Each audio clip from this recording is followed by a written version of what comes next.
Welcome, Lord Hoth.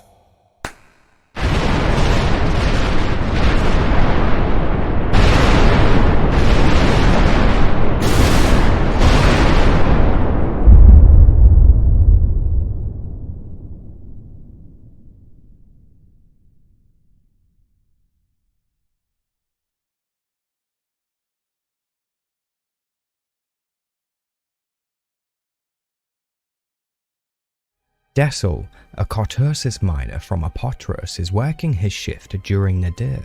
He was an intimidating figure to behold, a 2-meter tall, well-built young man whose muscular frame was earned while working the mines. To retrieve Cartersis alloy, workers had to use a hydraulic jack that would slowly chip away at the metal. The more Cartersis workers brought back to Aura, the Outer Rim ore works, the more they would get paid. However, Aura was a cheap company that didn't like to buy new equipment or maintain any current equipment. They relied solely on used hardware that wouldn't be reliable at all.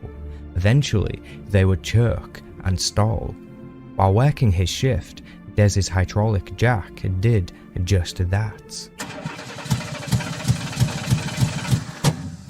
Move aside, kid. I'm not done here. Jack died, that's all. Hand me yours and I'll keep at it for a while. You know the rules, kid. You stop working, and someone else is allowed to move in. What Gerd was saying is true. If a miner leaves their spot, someone else is absolutely allowed to jump in and take your place. But to do so was to start trouble. Everyone in the mines was there to earn their keep and pay their debts to Aura, so taking someone's spot was the same as taking someone's credits. It never goes down well. Dez could tell that Gerd had been drinking. He was here to likely pick a fight, which is something he hasn't tried in recent years, as Dez is now a grown man, a man capable of breaking your skull with just one blow. Gerd had been an old friend of Dez's father, a man who used to beat and abuse Dez his entire life. He held no love or empathy in his heart for his father. He had almost forgotten he had existed until Gerd came up to him today. Dez wasn't about to give up his spot. He stands his ground. I don't see any of your friends down here with you, old man. So back off my claim and nobody gets hurt. You don't even know what day it is, do you, boy? Criffing disgrace is what you are. 5 years ago today, your own father died. You don't even remember? Can't say I miss Hurst the same way you do, Gerd. He raised you by himself after your mama died, and you don't have the respect to call him dad? You ungrateful son of a calf-hound. Should have expected this from a mud-crutch whelp like you. Hurst always said you were no good. He knew there was something wrong with you. Bane. I don't have time for this. Got work to do. Looks like your daddy's been gone too long, boy. You need someone to beat the sense back into you. The name Bane was something Dez's father used to call him. He would say Dez was the bane of his existence. This word alone had hurt Dez more than any of the thrashings his father gave him.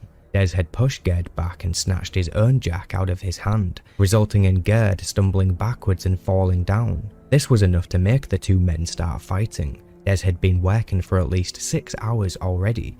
Right now, he wasn't in the best condition to be fighting. Not long after blows began being exchanged, Dez experienced a muscle spasm in his back, something that would happen often to workers of the mine.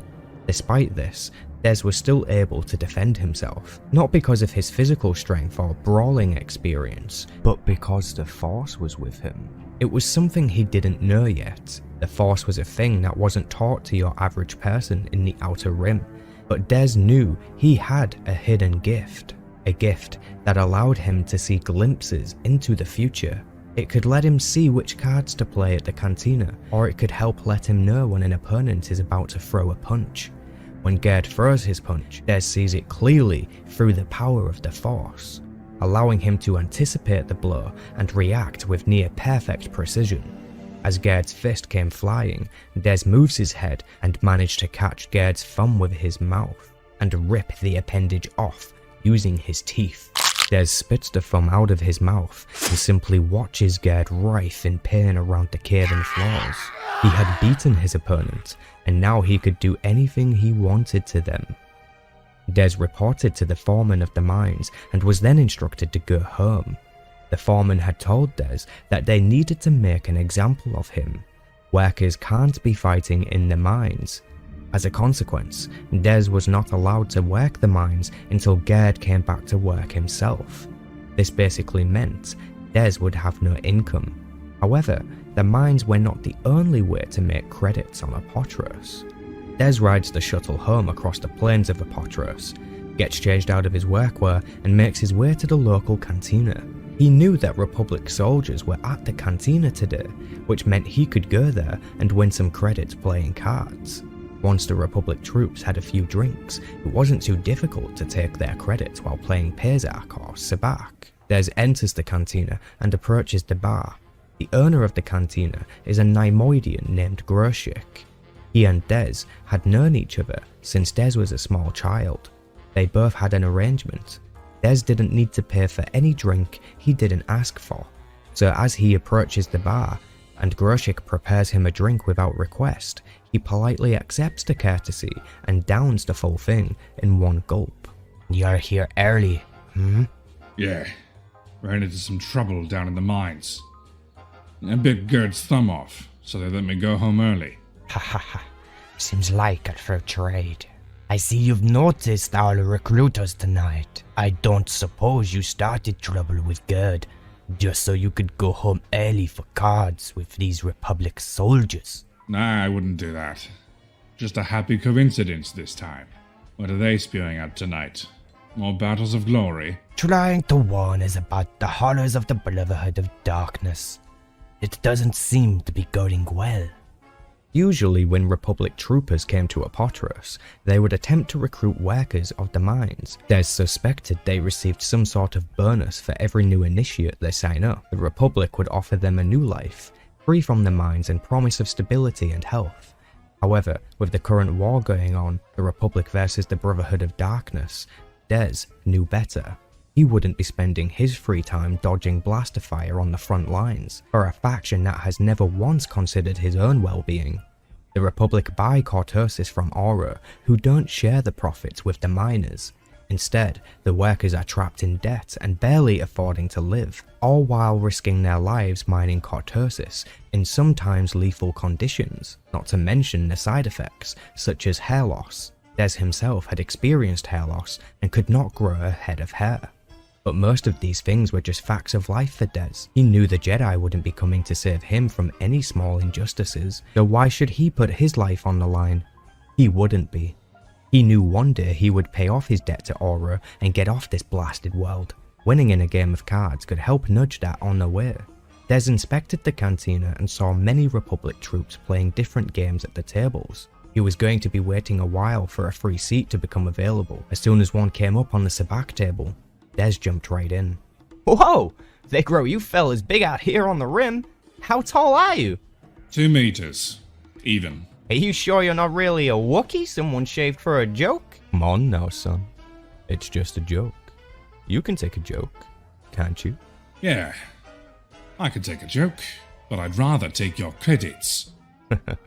Well, alright, let's play some cards. Des didn't mind letting the Republic troopers talk, so long as he could win their credits. He would just ignore them and make it clear that he was not interested in ever joining them. Of course, these topics came up in conversation as per usual anyways. Des had tried his hardest to make it absolute, that he chose no sides when it came to the war, and if anything, he respected the Brotherhood of Darkness more than he could the Republic. If the Sith valued strength, then that was basically how Des knew the world to be in reality anyways. In time, the other players knew it would be futile to keep talking. After more and more drinks went down the hatch for the Republic ensign and his friends, things would get more heated. The Republic troopers had learned that the people of Apotros don't really hold much love for them. They arrive, they take cortosis, they leave. In the current hand being played, Des and the ensign had both been tied.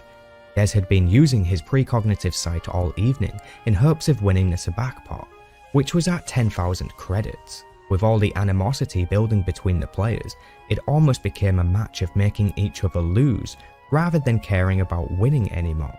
Des let his emotions take over and they began to guide his card play. Both Des and the ensign land on the hands named the Idiot's Array, which seemed almost impossible to everyone watching. It was the rarest hand possible, and they both had it. Would you look at that? Idiot's Array on the Switch? Wait. You stupid mudcrutch. Now none of us are gonna get that Sapak pot. We have 2 players at equal value. The head will be decided by sudden demise. Sabak. Cheater! No one gets a Sapak in a sudden demise. Not unless he cheats. You're in on it, droid. You're all in on it. You all hate us. We know you do. Our brothers die on the battlefield protecting you. You don't deserve us. You're nothing but a bunch of lazy, illiterate... Everybody, get out of my cantina. We're closed. Not you, Des. You stay put. I figured it was safer to keep you here with me for a bit. Those soldiers were pretty mad. They might be waiting for you on the walk home. I figured you weren't mad at me. Oh, I'm mad at you. That's why you're going to help me clean up this mess. You saw what happened, Groshik. I was just an innocent bystander. Just start picking up the chairs. Kotik brandy. Dialect from Kashyyyk. Not the hard stuff the Wookiees drink. Smoother. Milder. More tame. This is tame. I hate to see what the Wookiees drink. What do you expect? They are Wookiees. This is good, Groshik. And expensive, I bet. What's the occasion? You had quite the day. I thought you could use it. I am worried about you. Worried about the fight with Gerd. They didn't give me much choice. I know. Still, you bit off his thumb, and tonight, you nearly started a riot in my bar. Hey, I just wanted to play cards. It's not my fault things got out of hand. Maybe not. I saw you tonight. You were goading that soldier. Like everyone that sits against you. You push them, twist them, make them dance like puppets on a string. But this time, you never let up. Even when you had the advantage, you kept pushing. You wanted him to go off like that. Are you saying I planned this whole thing? Come on, Groshik. It was the cards that set him off. You know I wasn't cheating. It's not possible. How could I control what cards were dealt? It was more than the cards, Des. You were angry. More angry than I've ever seen you before. I could feel it from all the way across the room, like something in the air. We could all feel it. The crowd turned ugly in a hurry, Des. It was like they was feeding off your rage and your hate. You were projecting waves of emotion, a storm of anger and fury. Everyone else just kinda got swept up in it. The crowd, that soldier, everybody, even me. It was all I could do to aim that first shot from my blaster at the ceiling. Every instinct in my body was telling me to fire it into the crowd. I wanted to take them all down, see them writhe in pain. Listen to what you're saying, Groshik. It's crazy. You know I wouldn't do that. I couldn't do that. Nobody could. I know you would never do it on purpose, Des, and I know how crazy it sounds, but there was something different about you tonight. You gave into your emotions, and it unleashed something strange, something dangerous. Just watch yourself, Des. Please, I've got a bad feeling.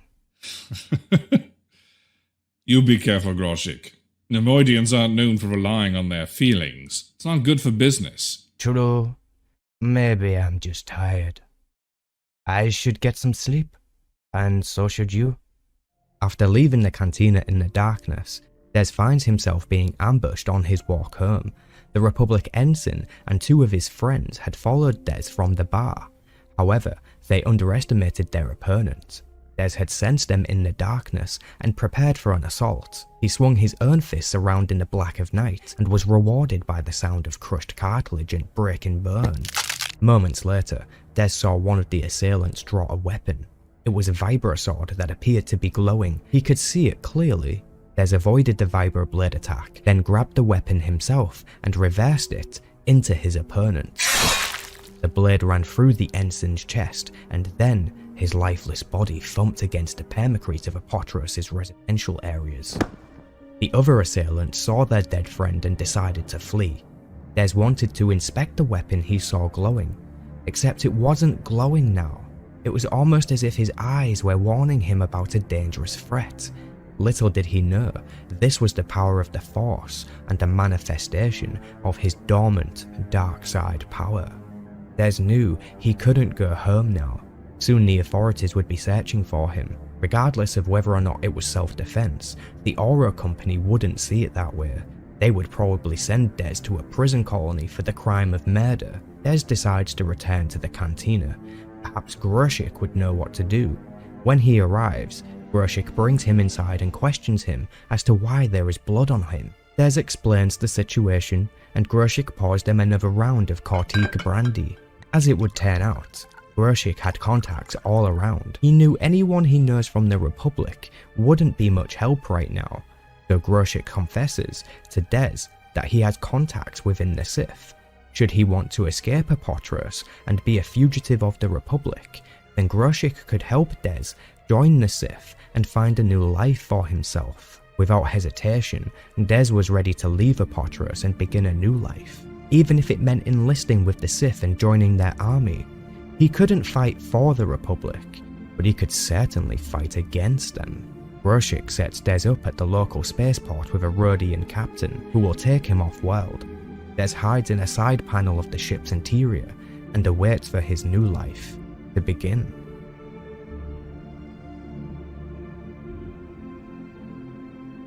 Des now served in the Sith military.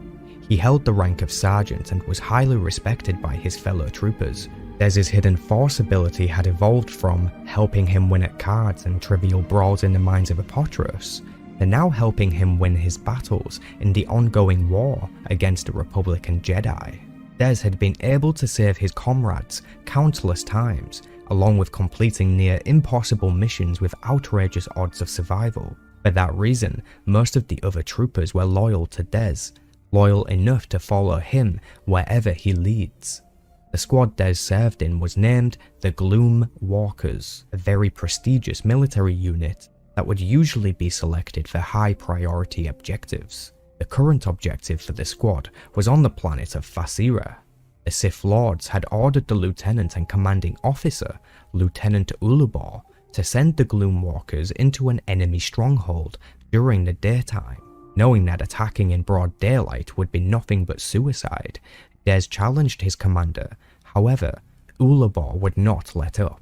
He was too afraid to refuse the Sith Lord's orders. Des recognized the cowardice and decides to take action into his own hands. He knocks out his superior with a clean haymaker. He then announces to the squad that what he has done is mutiny. However, they must attack during the night instead, or else the mission will fail and everyone will likely die. Without hesitation, and as expected, the entire unit remained loyal to Des and followed his lead. They waited for nightfall, then headed out for the stronghold. While taking a vantage point, Des asks one of his comrades, a sniper named Lucia, whether or not they could take out the 9 targets on the roof of the stronghold before they can get to the turrets. See those soldiers to the rear of the gunship? The ones working those flash cannons? If we don't get rid of them somehow, they're gonna turn our squads into turret fodder in about 10 seconds after this battle begins. I want you to think about this very carefully now, trooper. How quickly do you think you could take them out from here? I don't even know if I could, Sarge. Not all of them. Not from this angle. I could get a line on the first one, but as he goes down, I doubt the others will stay long enough for me to take aim. They'll probably duck down in the flatbed for cover. And even if I take the gunners out, there's still half a dozen soldiers on that roof who would jump in to take their place. I can't drop 9 targets by myself that fast, Sarge. Nobody can. Without really thinking, Des grabs the sniper rifle from Lucia and looks down the scope to get a better visual of the enemy. In that moment, the Force flowed through him and guided his decisions. Without thinking further, Des fires the sniper and takes out all the targets on the roof. with 100% accuracy and superhuman-like reflexes. A flash grenade had gone off and blinded Des through the scope. However, he still completed the shots as the Force guided him through his task. He hands the sniper back to Lucia, and she just stands there in amazement at what she saw. Des yells at her to snap out of it, and the battle commences. The Gloomwalkers were victorious. They had completed the missions and cleared the way for the main forces to push through. However, when they returned to camp, their commanding officer and security were waiting to arrest Des. He had disobeyed a direct order that came down from a Sith Lord. This was punishable by death. Des had to signal to his squad not to interfere with his arrest. He knew there was nothing they could do to help him now. He had to accept his fate and hope that he may get the opportunity to explain his side of events. He was taken to a holding cell, which more resembled a pit in the ground. He was left there for what felt like days, before someone eventually came to stand over his cell. A heavy-set male wearing a dark robe. The man told the guards to bring the prisoner to Korriban, so he could deal with him personally. Des wasn't sure what awaited him on Korriban, but he was swiftly moved and finding himself being led down into a temple that resided on the surface of Korriban, not too far from the Valley of the Dark Lords. Des had been taken directly to the Sith Academy. He followed the woman leading him until she directs him to walk on alone, down a dark yet warm stone corridor. When he reaches the end, he finds the same heavyset male, a Twi'lek. Come forward. I am Lord Kopej of the Sith. I am to be your Inquisitor. I alone will determine your fate. Rest assured, my judgment will be final. You are no friend of the Jedi or the Republic. What have they ever done for me? Exactly. I understand you have fought many battles against Republic forces. Your fellow troopers speak highly of you. The Sith have need of men like you if we are to win this war. You were model soldier until you disobeyed a direct order. The order was a mistake. Why did you refuse to attack the outpost during the day? Are you a coward? A coward wouldn't have completed the mission. Attacking in the daylight was a tactical mistake. Our commanding officer should have relayed that back to command, but he was too afraid. He was the coward, not me. He would rather risk death at the hands of the Republic than face the Brotherhood of Darkness. I prefer not to throw my life away so needlessly. I can see that from your service record. Kashyyyk, Cholandoja, Basira. If these reports are accurate, you have performed incredible feats during your time with the Gloomwalkers. Feats some would claim to be impossible. The reports are accurate. You have no doubt that they are. Do you know why I have brought you to Korriban? I feel I'm being chosen for something. Good. Your mind works quickly. What do you know of the Force? Not much. Something the Jedi believe in, some great power that's supposed to be just floating out there in the universe somewhere. And what do you know of the Jedi? They believe they are the guardians of the Republic. I know they wield great influence in the Senate. I know many believe they have mystical powers. And the Brotherhood of Darkness? You are the leaders of our army, and a sworn enemy of the Jedi. Many believe that you, like them, have unnatural abilities. But you do not? I believe most of the stories are greatly exaggerated. A common enough belief. Those who do not understand the ways of the Force regard such tales as myth or legend. But the Force is real. Those who wield it have power you can't even imagine. But you have not experienced the real war. While troops vie for control of worlds and moons, the Jedi and Sith Masters seek to destroy each other. We are being driven toward an inevitable and final confrontation. The faction that survives, Sith or Jedi, will determine the fate of the galaxy for the next 1,000 years. True victory in this war will not come through armies, but through the Brotherhood of Darkness. Our greatest weapon is the Force, and those individuals who have the power to command it. Individuals like you. You are special, Des. You have many remarkable talents. These talents are manifestations of the Force. They have served you well as a soldier. You have only scratched the surface of your gift. The Force is real. It exists all around us. You can feel the power of it in this room. Can you sense it? I do feel it. Hot. Like a fire waiting to explode. The power of the dark side. The heat of passion and emotion. It can feel it in you as well. Burning beneath the surface. Burning like your anger. It makes you strong. But you have touched the Force in the past. But your abilities are an insignificant speck beside the power of a true Sith Master. There is great potential in you.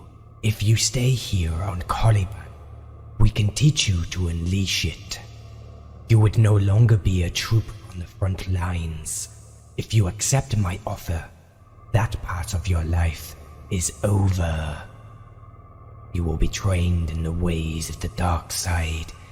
You will become one of the Brotherhood of Darkness, and you will not return to the Gloom Walkers. I am honored, Master Kopesh, and I gratefully accept. The way of the Sith is not for the weak. Those who falter will be left behind. I will not be left behind. That remains to be seen. This is a new beginning for you, Des. A new life.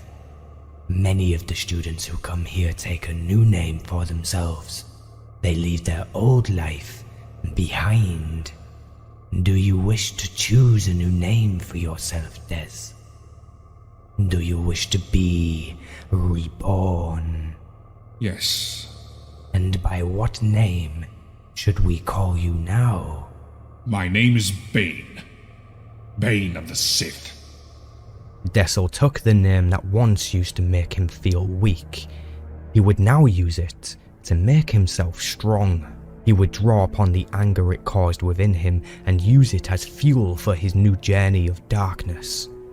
Bane was now reborn. A destiny was taking place. This student you have brought me, this Bane, has never trained in the ways of the Force. I told you before, Goddess. He grew up on a potros, a world controlled by the Oro Mining Company. Yet you find this young man and bring him here to this academy. It seems almost too convenient. This is not a plot against you, Goddess. That is no longer our way. We are a brotherhood now. You are too suspicious. Not suspicious. Cautious. It has helped me to maintain my position here among so many powerful and ambitious Sith.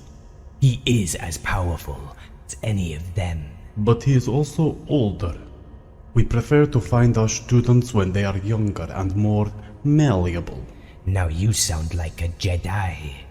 They seek younger and younger pupils, hoping to find them pure and innocent. In time, they will refuse any who are not infants. We must be quick to pluck those who they leave behind. Besides, Bane is too strong to simply pass over. Even for the Jedi. We are lucky we found him before they did. Yes, lucky. His arrival here seems to be an incredible turn of many fortuitous events. Quite lucky indeed. Some might see it that way. Others might see it as something more. Destiny. The other acolytes have been training for many years. He will be far behind. He will catch up, given the chance. And I wonder, will the others give him that chance? Not if they're smart. I'm afraid we may be throwing away one of Lord Khan's best troopers. We both know the Jedi won't be defeated by soldiers. I'll gladly trade 1,000 of our best troopers for even one Sith Master. He is that strong, is he? This Bane. I think he might be the one we've been searching for. He could be the Sith Ali. Before he can claim that title, he'll have to survive his training. Bane's life had completely changed once again. He spent the last few years being a fugitive of the Republic while serving in the Sith military. Now, he finds himself chosen to be trained in the ways of the dark side. The Force was still a foreign concept for him, but once he spoke with Lord Kopej, his eyes were opened. The feats he performed in the past were indeed manifestations of the Force, and now Bane was determined to nurture and strengthen that power, for he could one day sit among the masters of the Brotherhood as an equal. Bane's lesson begins the next day, after Lord Kopej leaves the world and returns to Lord Khan, who is the leader of the Brotherhood of Darkness, and also a Sith Master. Bane's first lesson is in attendance with the Academy's overseer, Lord Cordis, a tall and skinny man who had talon-like nails and ash for skin. Cordis is teaching Bane the tenets of the dark side. The tenets of the Sith are more than just words to be memorized. Learn them, understand them, and they will lead you to the true power of the dark side.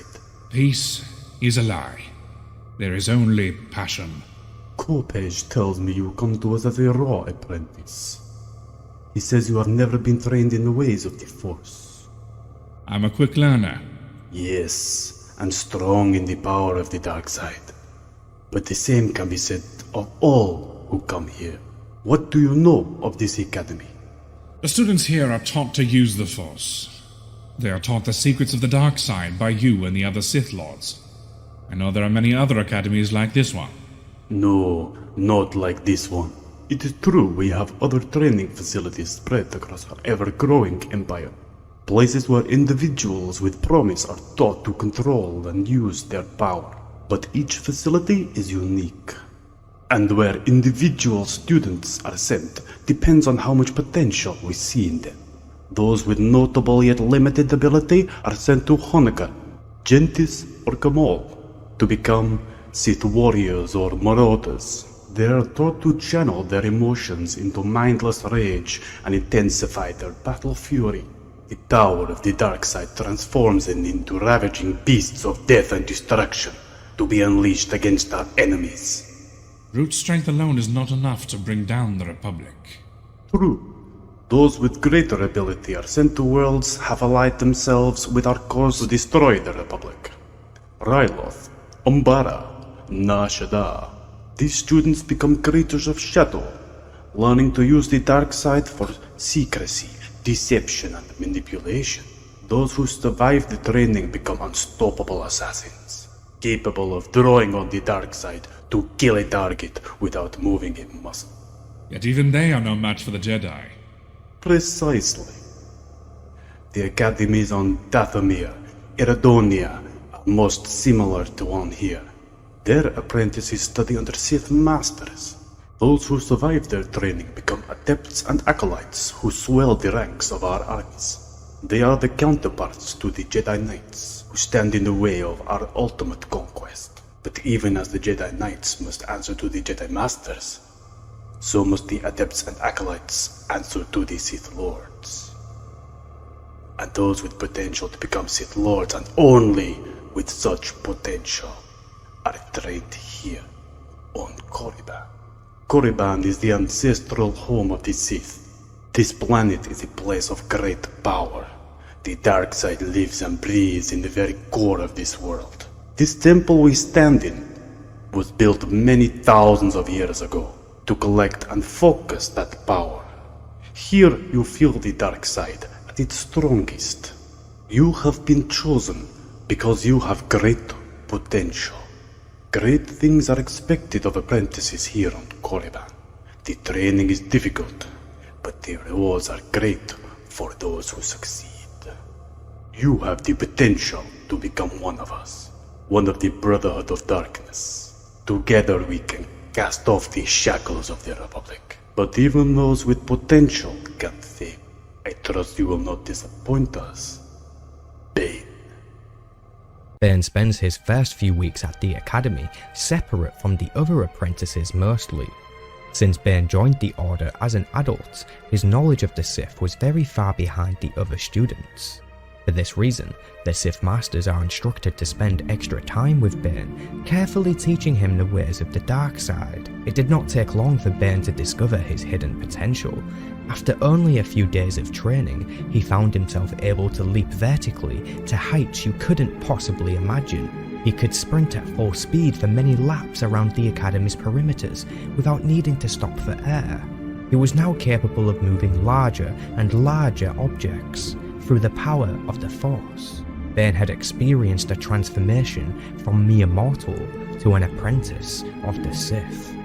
He had been reborn with the power that boiled over. Less than a week into his training, he felt the power of the dark side commune within him. It joined with his mind like a tidal wave of clarity and perception. His dark side power began as a small spark deep inside his being.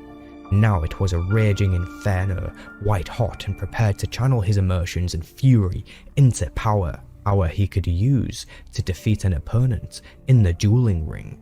Bane had been attending morning drill routines on the Academy's rooftop for some time now. Here, the students would gather together for a group session with the Sith Master, Lord Kasim. Kasim was in fact the Blade Master of the Academy. He personally knew all 7 styles of lightsaber combat and had spent his entire life perfecting them. Kasim was for all intents and purposes the greatest swordsman in the galaxy.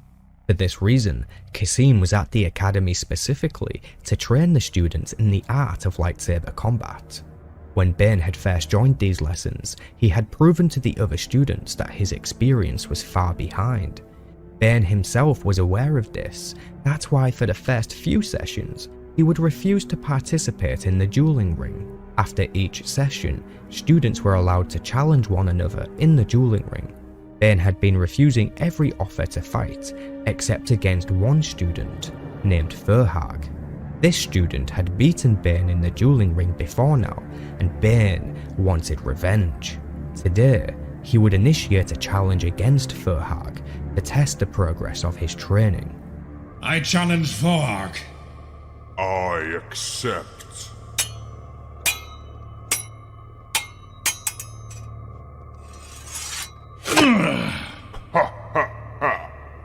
Defeat is bitter, human. I have bested you. You have lost.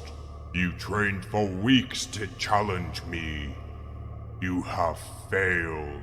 Victory is mine again. Then come. Finish me. This ends when I choose. You are weak. You are predictable. The Masters courted you. They give you more attention than the others. More than me. Despite this, you are still my inferior. Bane of the Sith. That name is mine. No one uses it against me. Bane. Worthless. An insignificant nothing. You are well named, for you truly are this Academy's Bane. No! That's enough. No, it's enough. Victorious in the dueling ring, Bane had killed his opponent Furhag. He used the power of the dark side to squeeze his throat and crush his airways. Furhag foamed at the mouth while he gagged and spat. The Blade Master Kasim simply watched and allowed Bane to leave once the fight was over. In the dueling ring, students would use training sabers that were covered in Pelco bug venom. The venom would paralyze the contacted limb and cause severe pain in the victim. The pain and sensation was meant to mirror the effects of a real lightsaber, but when a student was hit, they would feel the consequences without losing a limb for real. As Bane had left the ring and descended the academy's stairs, one of the other students approaches him. Sirac, said to be the top student of the academy, an Iridonian Zabrak who wielded a double-bladed weapon. Sirac had seen that Bane was now very powerful. He wanted to let him know that he was now being watched. Bane had realized that Sirac was attempting to lure Bane into challenging him in the dueling ring before he was ready. Sirac leaves Bane at the stairs, and Bane leaves for his own room. The next morning, Bane was summoned to Lord Cordis's quarters to answer for the death of Furhag. On the walk there, Bane was contemplating how he would explain Furhag's death. Killing other students was not permitted at the academy. The Sith were meant to be all equals now in the Brotherhood. Killing each other is the way of the past. Sith infighting has ended. In its place, the Brotherhood of Darkness and its equal Sith Lords rule over the Sith now, heralded by Lord Khan himself. Bane arrives at Lord Cordis's quarters and knocks on the door. Enter. Kasim told me what happened yesterday morning. He tells me you are responsible for Furhag's death. I'm not responsible for his death. Furhag was the one that let his guard down. He left himself vulnerable in the ring. It would have shown weakness not to have taken advantage of it. Kasim says Furhag did not lower his guard. He says you simply ripped through it. His defenses could not stand before your power. Master, are you saying I should hold back if my opponent is weak? It is one thing to defeat an opponent in the ring. Even once he is down, you continue to attack him. He was beaten long before you killed him. What you did was no different from striking a blade against a fallen unconscious foe, something that is not permitted in the training ring. Kasim knew what was happening. He could see what I was doing. Why didn't he stop me? Why not indeed? Lord Kasim wanted to see what would happen. He wanted to see how you would act in that situation. He wanted to see if you would be merciful. Or if you would be strong. I don't understand. I thought it was forbidden to murder another apprentice. We cannot have students attacking each other in the halls. We want your hatred directed against the Jedi, not one another. Despite this, Furhag's death might turn out to be a minor loss if it helps you achieve your full potential. Exceptions can be made for those who are strong in the dark side. Like Sirac? Sirac understands the power of the dark side. Passion fuels the dark side. Peace is a lie. There is only passion. Through passion, I gain strength. Exactly. Through strength, I gain power. Through power, I gain victory. Through victory, my chains are broken. Understand this. Truly understand this, and your potential will be limitless. What is the Sithari? Where did you hear that word? I had some of the other students say that word. About Sirac. They say he could be the Sithari. Some of the old texts speak of the Sithari. They say the Sith will one day be led to a perfect being, one that embodies the dark side. Sirac is this perfect being? Sirac is the strongest student at the academy, for now. Perhaps in time he will surpass Kasim and me and the other Sith Lords. Perhaps not. Many of the Masters do not believe in the legend of the Sithari. Lord Khan discounts it for one. It goes against the philosophy underlying the Brotherhood of Darkness. What about you, Master? Do you believe in the legend? These are dangerous questions to ask. But if the Sithari is more than legend, he will not simply be born as the exemplar of all our teachings. He or she must be forged in the crucible and trials of battle to attain such perfection. Some might argue such training is the purpose of this academy, but I would counter by insisting we train our apprentices to join the ranks of the Sith Lords, so they may stand alongside Khan and the rest of the Brother. According to Master Cordis, the death of Furhag is acceptable so long as it helps Bane to realise his full potential. Bane had been able to draw upon his anger to kill Furhag in the ring. His emotions fueled the power of the dark side, and in return, the dark side fueled his emotions. This line of thought led Bane to a dead end. How could he learn to control his power if ultimately his power would control him? There was nothing in his current training about this flaw, so Bane decided to brush off this sentiment and trust in the wisdom of his masters. As Bane lay in his bed later that night, attempting to sleep after a miserable day training with Kasim, his mind can't help but think about Furhag's death again. He struggled to believe it was okay that he had killed him in cold blood. He wasn't sure whether or not the power of the dark side was truly worth it, considering the cost that came to his morality. He tried his best to shrug this off, and eventually he falls into a deep sleep. You make me sick. Look how much you eat. You're worse than a Criffin Zucker pig. Do you hear me, boy? You think that food in front of you is free? I gotta pay for that food, you know. I worked every day this week and still owe more now than I did at the beginning of the blasted month. You want me to start working double shifts to support you, boy? I work just as many shifts as you do. What? What'd you say? I said I work as many shifts as you do, and I'm only 18. 18 and still too dumb to know when to keep your mouth shut. Bloody bane of my existence you are. You gonna beat me now? Teach me a lesson? What the bricks is wrong with you, boy? I'm sick of this. You blame all your problems on me, but you're the one who's drinking away all our credits. Maybe if you sobered up a bit, we can get off this stinking world. You smart-mouthed mud-crutch whelp. If you're going to beat me tonight, remember, it might be your last, old man. Better make it a good one.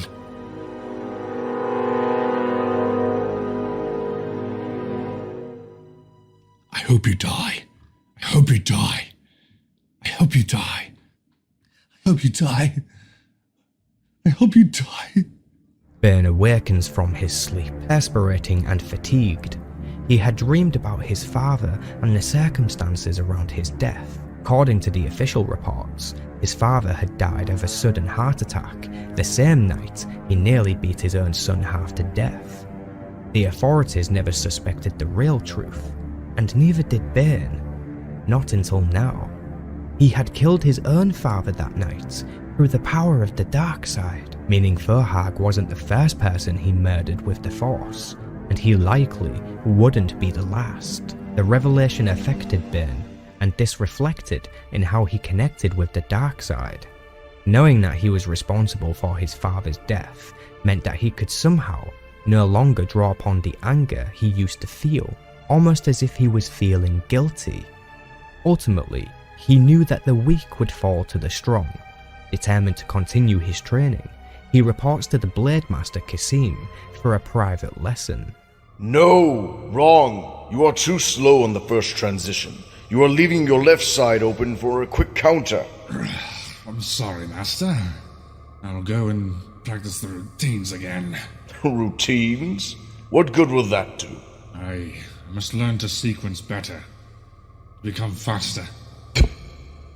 If you truly believe that, then you are a fool. Furhag was better trained than you. He knew more sequences. He knew more forms, but they couldn't save him. The sequences are just tools. They help you free your mind so you can draw upon the Force. That is where you will find the key to victory. Not in the muscles of your arms or the quickness of your blade. You must call upon the dark side to destroy your enemies. You're holding back. You aren't using the Force. Without it, your moves are slow and predictable. I'll try harder, Master. Try? You've lost your will to fight. This lesson is over. Return when you are ready to embrace the dark side, instead of pulling away from it.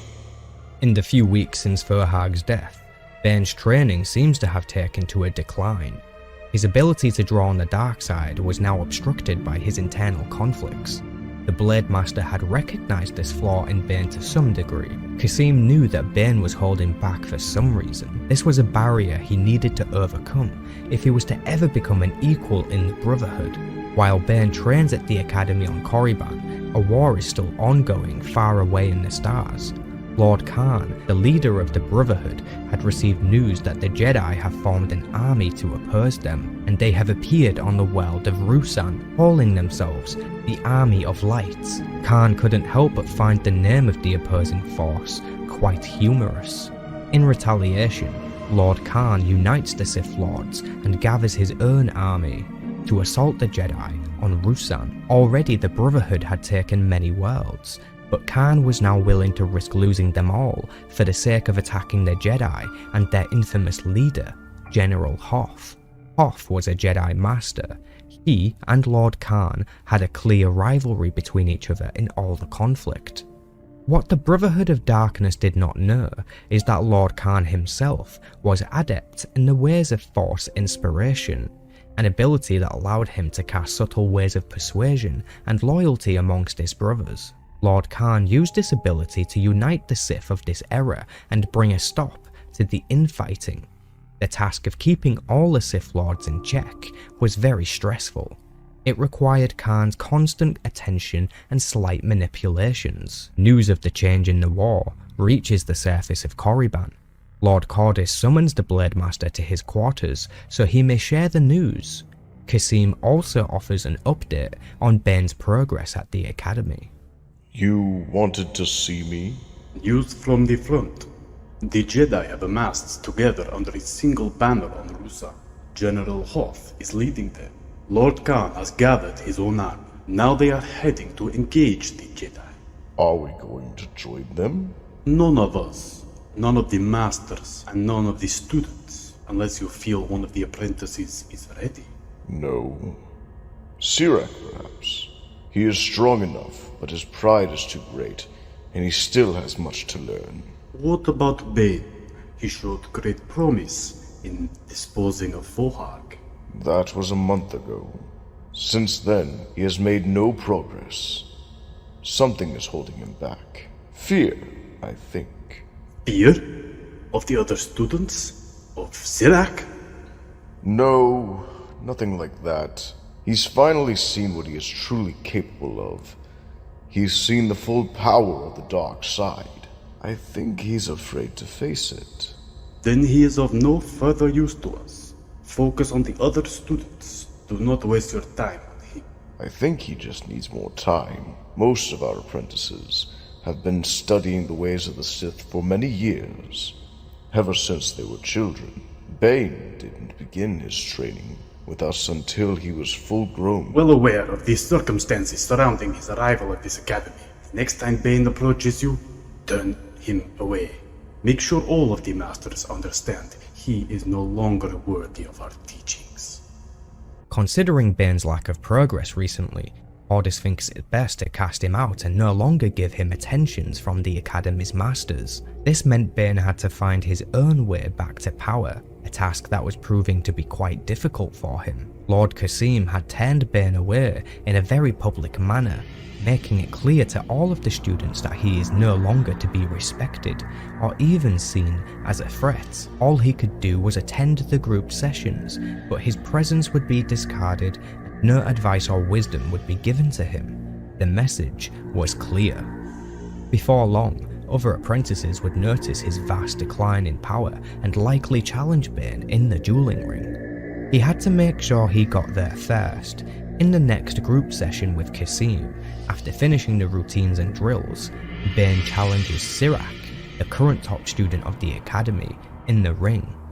At first, it seemed as though Bane was able to defend himself against Sirak, despite his lack in progress.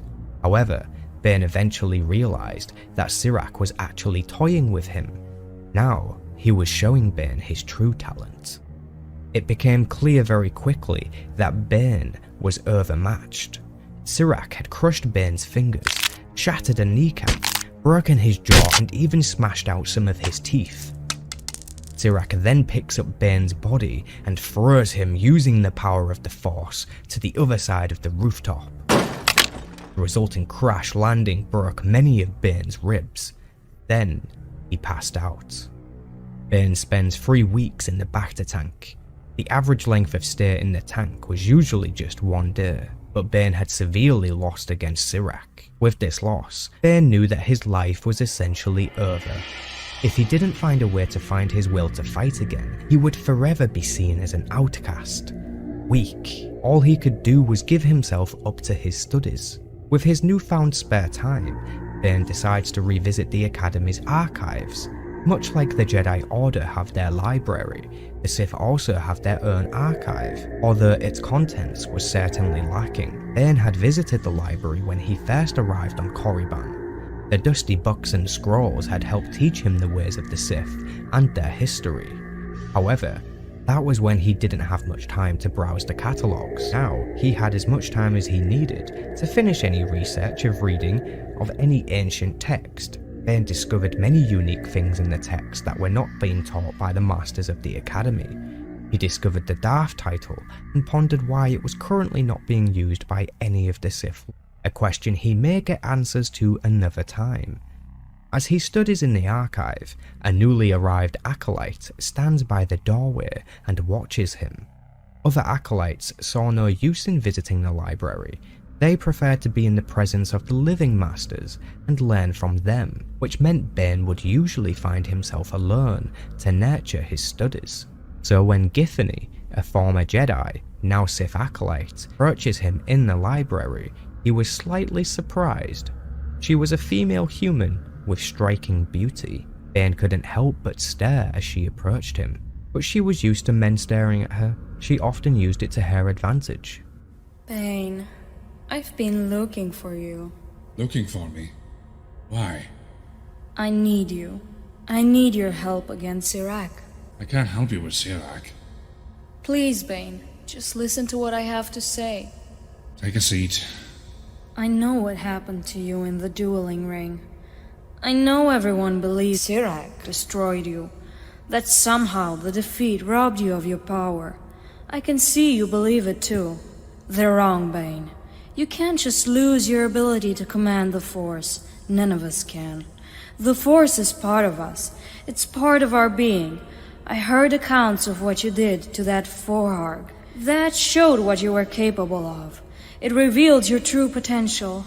It proved you are blessed with a mighty gift. You may believe you've squandered that gift or lost it, but I know better. I can sense the power inside you. I can feel it. It's still there. The power may be there, but my ability to control it is gone. I'm not what I used to be. That's not possible. How can you believe that? All my life, I've been driven by my anger. My anger, it made me strong. It was my connection to the Force and the dark side. When Forog died, when I killed him, I realized I was responsible for my father's death. I killed him through the power of the dark side. And you felt guilty? No. Maybe. All I know is that the realization changed me. The anger that fueled me was gone. All that was left behind was, well, nothing. Give me your hand. Close your eyes. Come with me, Bane. Using her own connection to the Force, Githany takes Bane's hand and connects with him. Delving into the depth of his being, Githany helped Bane to find his relationship to the dark side. It still existed. She showed Bane that it was possible to seize this power for himself once again. The dark side is emotion, Bane. Anger, hate, love, lust. These are what make us strong. Peace is a lie. There is only passion. Your passion is still there, Bane. Seek it out. Reclaim it. How did you do that? My former Jedi Master taught me when I was studying in the Order. I lost touch with the Force once, just as you have. I was still a young girl when it happened. My mind simply couldn't cope with something so vast and infinite. It created a wall to protect itself. Your anger is still there, as is the Force. Now, you must break through the walls you built around it. You have to go back to the beginning and learn how to connect with the Force once more. How do I do that? Training? How else does one learn to use the Force? The Masters won't train me anymore. Cordis has, forbidden it. I could train you. I will share with you everything I learned from the Jedi about the Force. And whatever I learn about the dark side from the Masters, I can teach to you as well. Why are you doing this? Still don't trust me? Good. You shouldn't. I'm only in this for myself. I can't defeat Cyrak on my own. He's too strong. They say he's the Sithari. I don't believe in prophecies, but he has powerful allies. And the other Zabrak apprentices here are all completely loyal to him. If I'm ever going to challenge him, I need somebody on my side. Somebody strong in the Force. Somebody like you. Lord Cordis and the other Masters won't approve of this. You're taking an awful risk. Risks are the only way to claim the rewards. Besides, I don't care what the Masters think. In the end, those who survive are the ones who look after themselves. You help me regain the Force, and I'll help you against Cyrak. Why did you leave the Jedi? I don't think I'm quite ready to share that with you. With Giffany's help, Bane could be able to return to the path of victory. Bane accepts Giffany's offer of training, however he knows full well she is attempting to manipulate him. He seeked out Bane simply because he already lost to Cyrak. She thought Bane would be an easy target, but that didn't mean they couldn't be allies, for now. However, ultimately Bane would serve his own goals. With his newly awakened passion and determination to succeed, Bane decides to try his luck with asking the Blade Master for training again. But after curfew, Bane ventures through the halls of the temple and knocks once, quietly, on the Blade Master's door. What are you doing here? I want you to train me again. I want you to teach me all you know about the art of lightsaber combat. Cordis will never allow it. He made it very clear that none of the Masters ought to waste any more time with you. I don't think you answered to Cordis. Aren't all the Masters equal in the Brotherhood of Darkness? True enough. But here on Korriban, the other lords defer to Cordis. It avoids complications. Cordis doesn't have to know.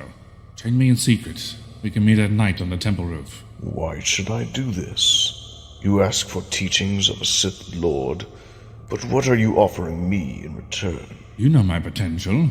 Cordis has cast me aside. If I succeed now, he cannot take the credit. If I become an expert warrior for the Brotherhood, Lord Khan will know you were the one who trained me. If I fail, no one will ever suspect your part in this. You have nothing to lose. Nothing but my time? You've lost your will to fight. You proved that against Cyrak. My will to fight is back. I'm ready to embrace the power of the dark side. Why are you doing this? I want revenge. I want to destroy Cyrak. I want to crush him like an insect beneath the heel of my boot. We will begin tomorrow. Bane had been successful in convincing the Blade Master to train him again. He had poked at the Twi'lek's sense of pride and lured him into training him as if it benefits all parties. Over the next many weeks, Bane excels in his training with Giffany in secret. He had realized that if he couldn't draw upon the anger for his father anymore, then he would need to utilize other tools to get the connection started. Bane began to seethe on his hatred for the Masters for abandoning him, his hatred for the other students who ostracize him, but most of all, his hatred for Cyrak and his need, his lust for revenge. Rediscovering these tools of connecting to the dark side, Bane was able to once again tap into his potential. His training began to rapidly progress, and he easily surpassed his former peak level. His private sessions with the Blade Master Kasim were also going well. He kept this a secret from Giffany as to not give her a heads up about his true power level. Bane liked this advantage. Even the other students didn't suspect Bane's progress. They merely continued to ignore him as if he didn't exist. Eventually, Bane masters his saber style, the Gem Sur. He was instructed to use this style by Kasim as it suited his intimidating size and brutal, heavy swings. Excellent. Very good, Bane. I thought you might be caught off guard by that move, but you were able to anticipate and defend against it with near perfect form. Do you have anything you want me to work on for tomorrow? A new sequence, a new form, anything? You've moved far beyond sequences and forms. In that last pass, you broke off your attack from one sequence and came at me from a completely different and unexpected angle. I did? I didn't really mean to. That's what made it such a potentially devastating move. You are letting the Force guide your blade now. You act without thought or reason. You're driven by passion, fury, anger, even hate. Your saber has become an extension of the dark side. I still couldn't get past your defenses. Does the double-bladed lightsaber give you an advantage? It does, but not in the way you believe. As you already know, the Force is the real key to victory in any confrontation. However, the equation is not so simple. Someone well-trained in lightsaber combat can defeat an opponent who is strong in the Force.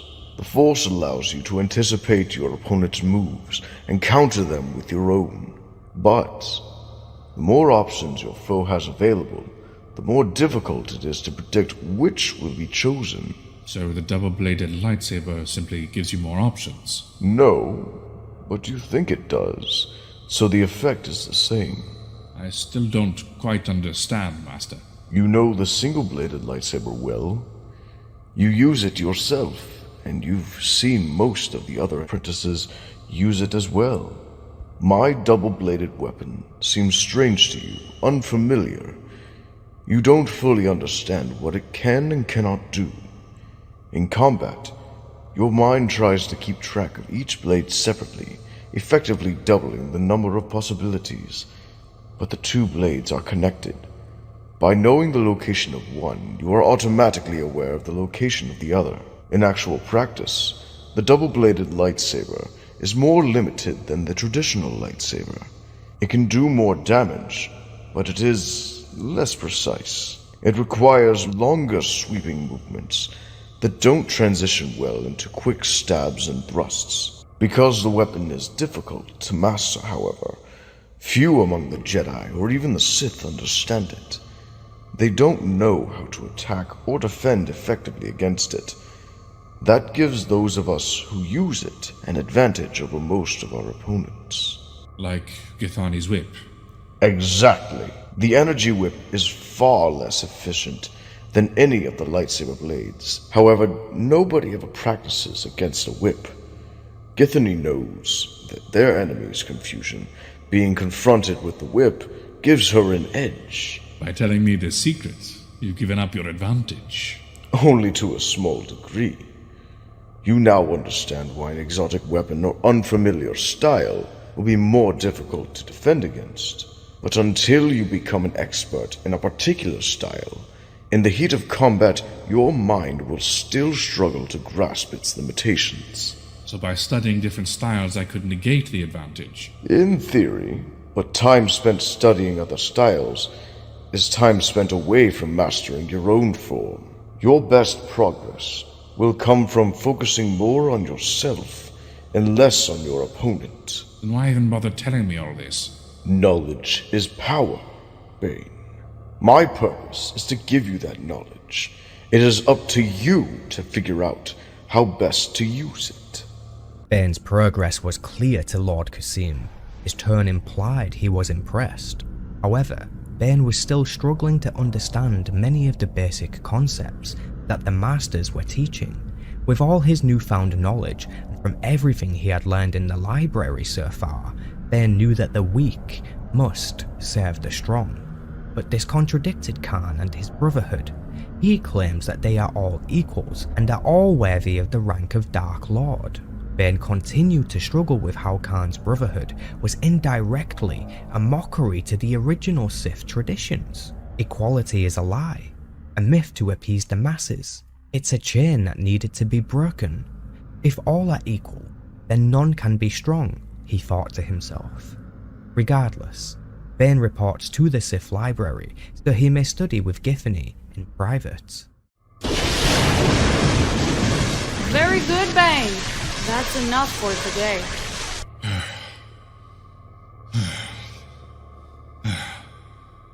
I've never felt anything like that before. It's a remarkable sensation, but you must be careful not to lose yourself in it. You must maintain control, or you could find yourself swept up in the storm along with your enemies. We better clean this up before somebody sees this and wonders what happened here. I'm exhausted. That feels nice. Where did you learn this? Working in the Cortosis mind teaches you a lot about aches and pains. You asked me once why I left the Jedi. I never told you, did I? We all have things in our past we'd rather not visit. I figured you'd tell me when you were ready. My master was a Cathar, Master Handa.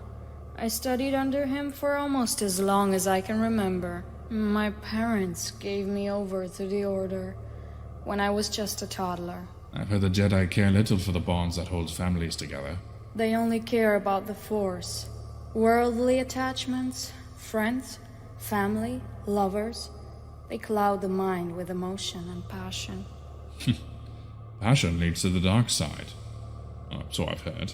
It wasn't a joke to the Jedi, especially to Master Handa. The Cathar are known as a hot-blooded species. He was always warning me and Kiel about giving in to our emotions. Kiel? Kiel Charney, another of Handa's Padawans. We often trained together. He was only a year older than me. Another Cathar? No, Kiel was human. Over the years, we became close, very close. Kiel and I were lovers. The Jedi are forbidden from forming such attachments. Masters fear it will cloud the mind with dangerous emotions. Were you really attracted to him, or just the idea of disobeying your master? A bit of both, perhaps.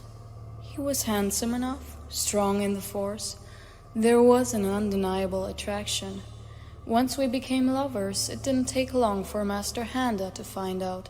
Despite all his teaching about controlling emotion, I could tell he was furious. He commanded us to set our feelings aside and forbade us from continuing our relationship. Did he really think it would be that simple? The Jedi see emotion as part of our bestial nature. They believe we must transcend our baser instincts. But I know passion is what makes us strong. The Jedi only fear it because it makes their Padawans unpredictable and difficult to control. Master Handa's reaction made me realize the truth. Everything the Jedi believed about the Force was a perversion of reality, a lie. I finally understood I would never reach my full potential under Master Handa. That was the moment I turned my back on the Order and began planning my defection to the Sith. What about Kyochani? I asked him to come with me. I told him we had a choice to make, the Jedi or each other. He chose the Jedi. Is he dead? Did I kill him, do you mean? No.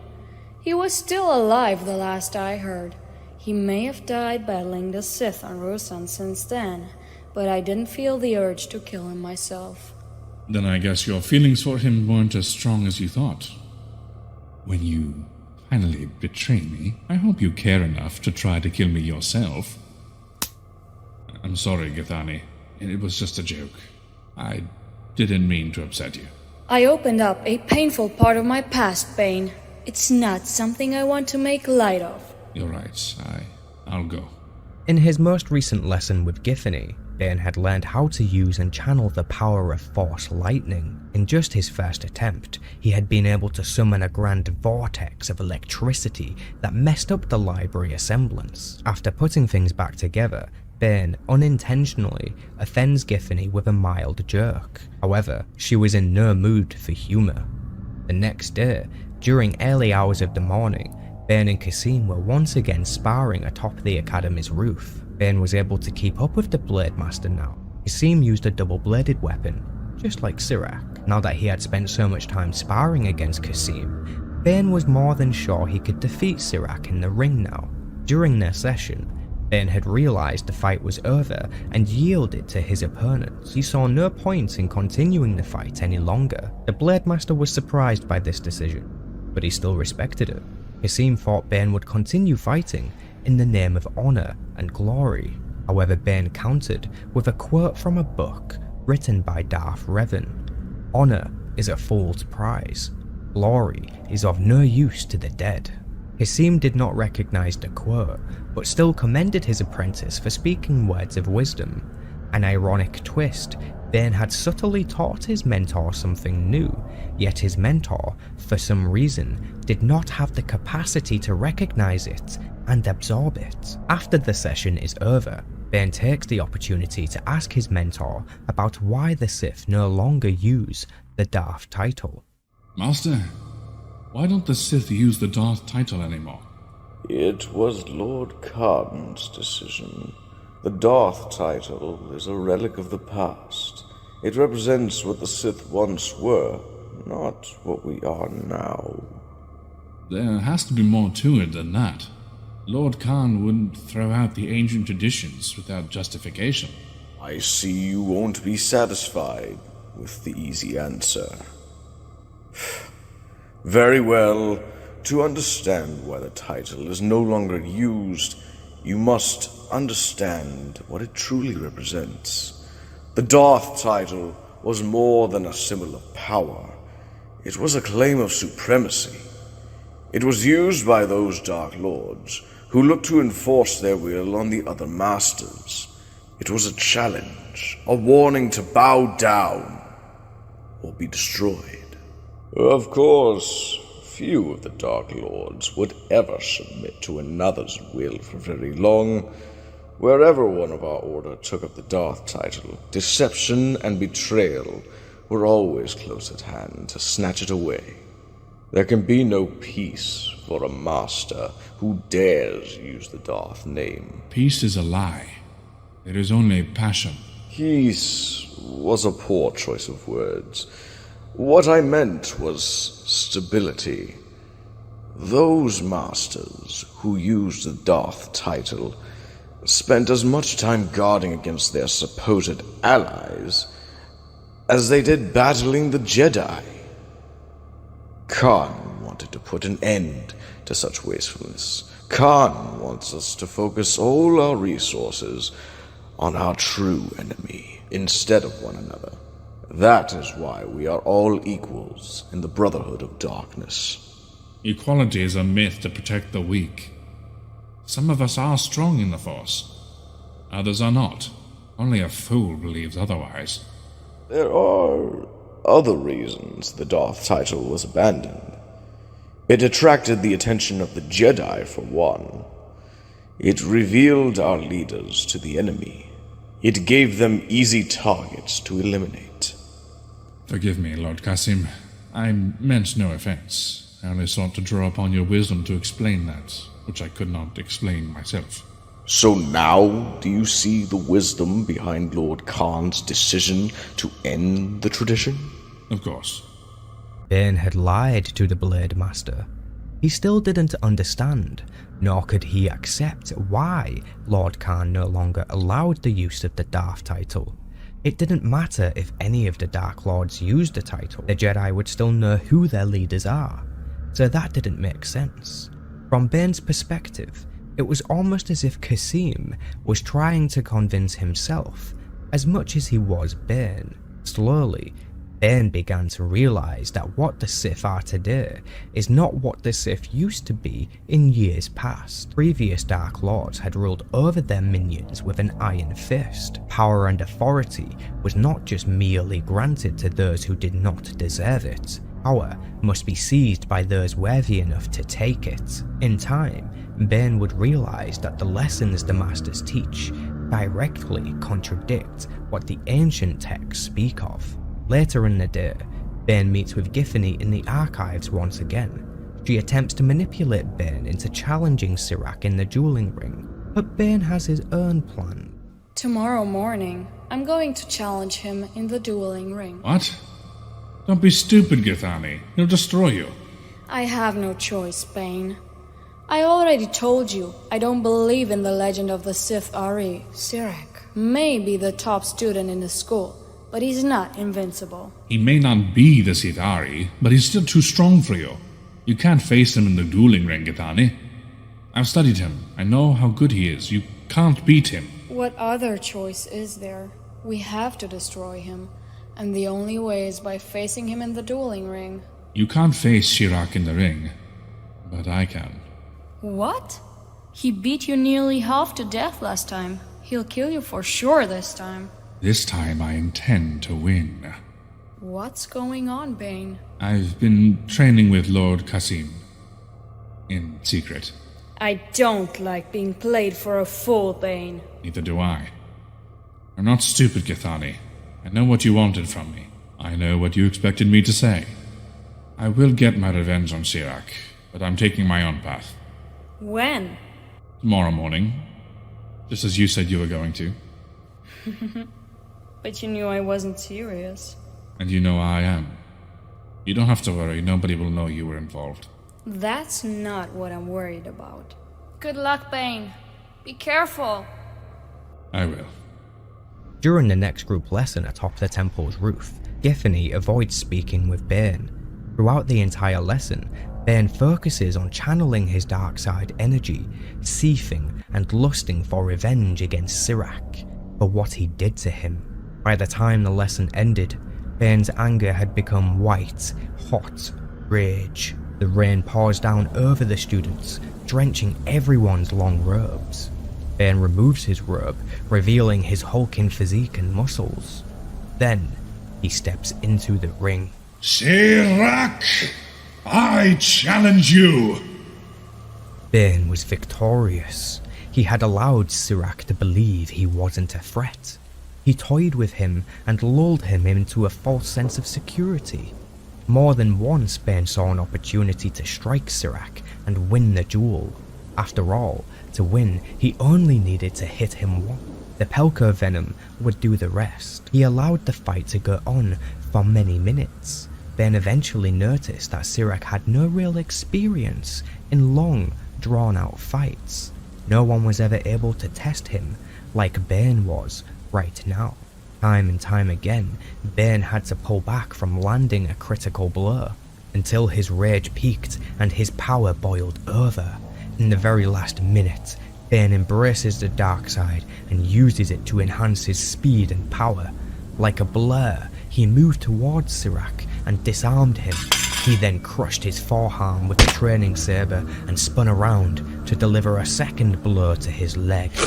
His shin bone protruded through his flesh, and Sirak writhed in pain. Bane slowly feasts on the moment, forging and bloating his power, hesitating enough to give Qasim time to intervene. That's enough!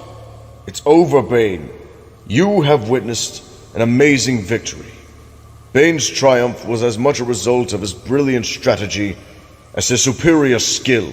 He was patient and careful. He did not just want to defeat his opponent, he wanted to destroy him. He achieved Dun Mok, not because he was better than Sirak, but because he was smarter. Let this be a lesson to you all, that secrecy can be your greatest weapon. Keep your true strength hidden until you are ready to unleash the killing blow. Bane picked up his soaking wet robe and began descending the temple steps. However, Githany was not amused by Bane's mercy. She runs after him down the halls. What happened up there? Why didn't you kill him? He sent me to the Baghdad tank back in our first duel. I've done the same to him. That's vengeance. That's foolish. You think Cyrek's just going to forget about this? He'll come after you again, Bane. Just like you came after him. That's the way this works. You missed your chance to put a permanent end to this rivalry. And I want to know why. My blade was raised for the killing blow. Lord Qasim stepped in before I could finish Shirak off. The Masters don't want one of their top students to end up dead. No, your blade was raised because Qasim didn't stop you. You hesitated. Something held you back. I've already killed one foe in the ring. Cordis chastised me for Farag's death. He warned me not to let it happen again. I suppose I was Worried about what the Masters would do to me if I killed another apprentice. I thought we finally stopped lying to each other, Bane. You couldn't do it.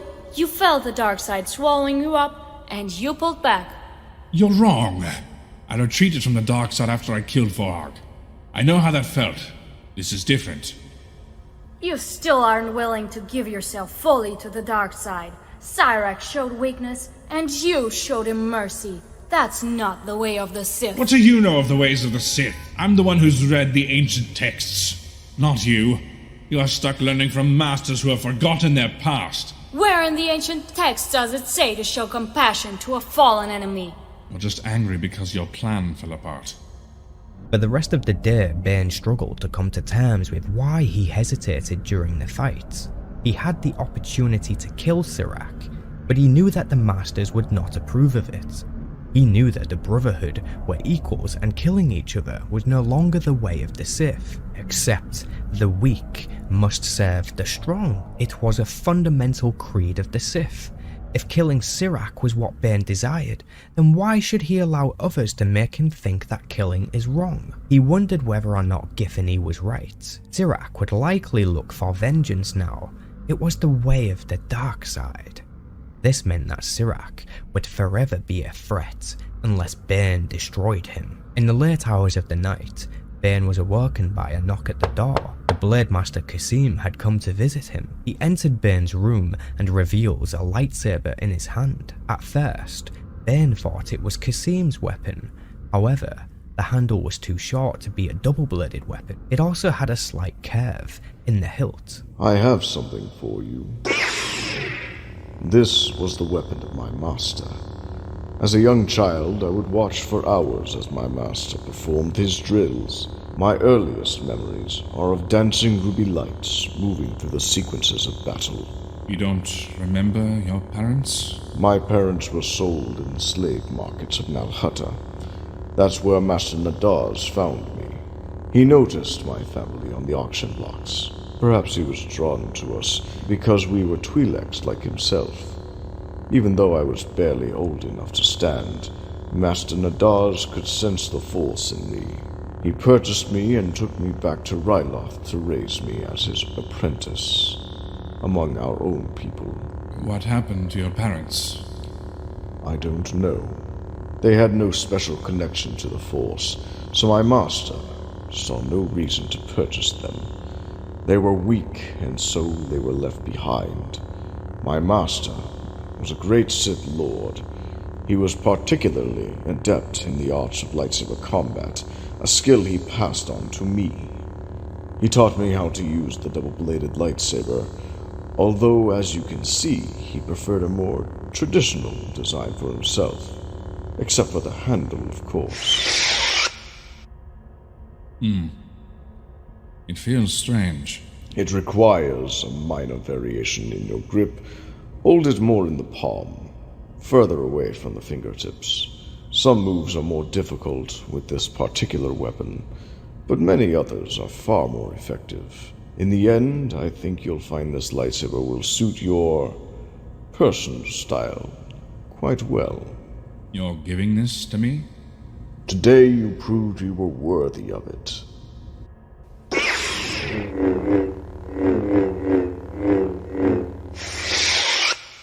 Does Cordis approve? The decision is mine, not his. I haven't held onto this blade for 10 years just so Cordis can decide who I can give it to. Your master gave you this when he died? I took it when I killed him. I had learned everything I could from Master Nadaz. As strong as he was in the dark side, I was stronger. As skilled as he was with the lightsaber, I became better. But why kill him? A test. To see if I was as strong as I believed. This was before Lord Khan rose to power. We were still trapped in the old ways. Sith versus Sith. Master versus apprentice. Foolishly pitting ourselves against one another to prove our dominance. Fortunately, the Brotherhood of Darkness put an end to all that. Not completely. The weak still fall to the strong. It's inevitable. Don't allow yourself to be blinded by this honor. You are not ready to challenge me, young apprentice. I have taught you everything you know, but I have not taught you everything I know. I will keep that in mind, Master. Lord Cordis wants to see you first thing in the morning. Go to his quarters before the morning drills. Lord Kasim had gifted Bane the weapon of his former master, a curved hilt lightsaber with a ruby red blade. This was Bane's reward for defeating the top student of the academy and proving to Kasim that he was worthy of wielding such a devastating weapon. The very next morning, Bane reports to Lord Cordis as he was instructed. He wasn't sure why Cordis had asked to see him, but he wasn't afraid of the Overseer, so he makes his way there and knocks on the door a single time. Enter. Master. I see you have a lightsaber on your belt. Lord Kasim gave it to me. He thought I earned it due to my latest victory in the ring.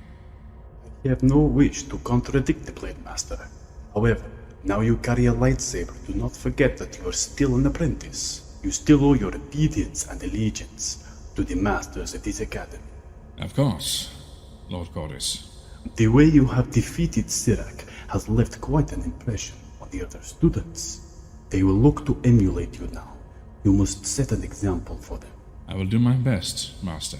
That means your private sessions with Tiffany must end. You know?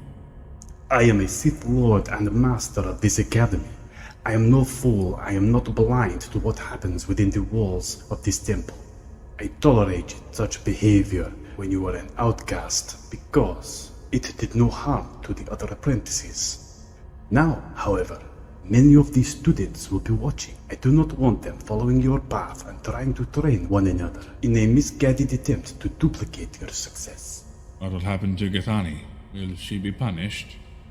I will speak with her, just as I am speaking with you. It must be made clear to the other apprentices that the two of you are not training in private. That means you cannot see her anymore. You must avoid all contact except in group sessions. If you both obey this, there will be no further consequences. That is not all. You must also put an end to your study in the archives. Why? The manuscripts contain the wisdom of the ancient Sith. I've learned much about the dark side from them. The archives are relics of the past. They are from a time that has long since vanished.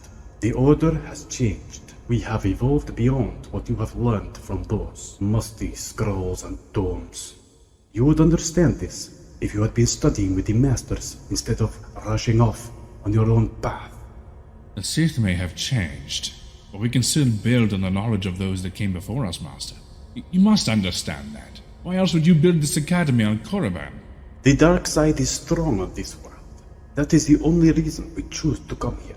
But what about the Valley of the Dark Lords? What about the tombs of all the Dark Masters buried on Korriban? And the secrets hidden inside them? Is that what you seek? The secrets of the dead? The Jedi pillaged the tombs when Korriban fell to them 3,000 years ago. Nothing of value remains. The Jedi are the servants of the light. The dark side has secrets they will never understand. There may be something they missed. Are you really so naive? The spirits of powerful Sith Masters are said to linger in their tombs. They appear only to those who are worthy. They would not have revealed themselves to the Jedi. Do you really believe ghosts and spirits still linger in their graves, waiting to pass on the great mysteries of the dark side to those who seek them out? Yes. I believe I can learn more from the ghosts in the Valley of the Dark Lords than the living masters here at the Academy. You are an impudent fool! You worship those that are dead and gone. You think they hold some great power, but they are nothing but dust and bones. You're wrong. Get out. If you value the wisdom of the dead so much, then go. Leave the temple. Go to the Valley of the Sith Lords. Find your answers in their tombs.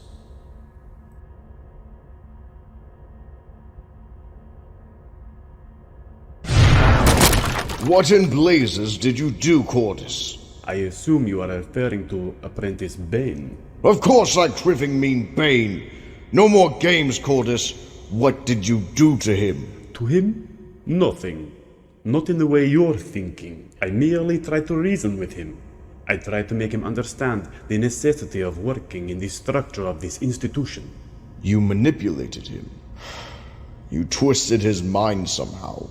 You forced him down a path you wanted him to take, the path of ruin. Why, Cordis? Bane brought this on himself. He was willful, obsessed with the past. He is of no use to us until he accepts the teachings of this academy.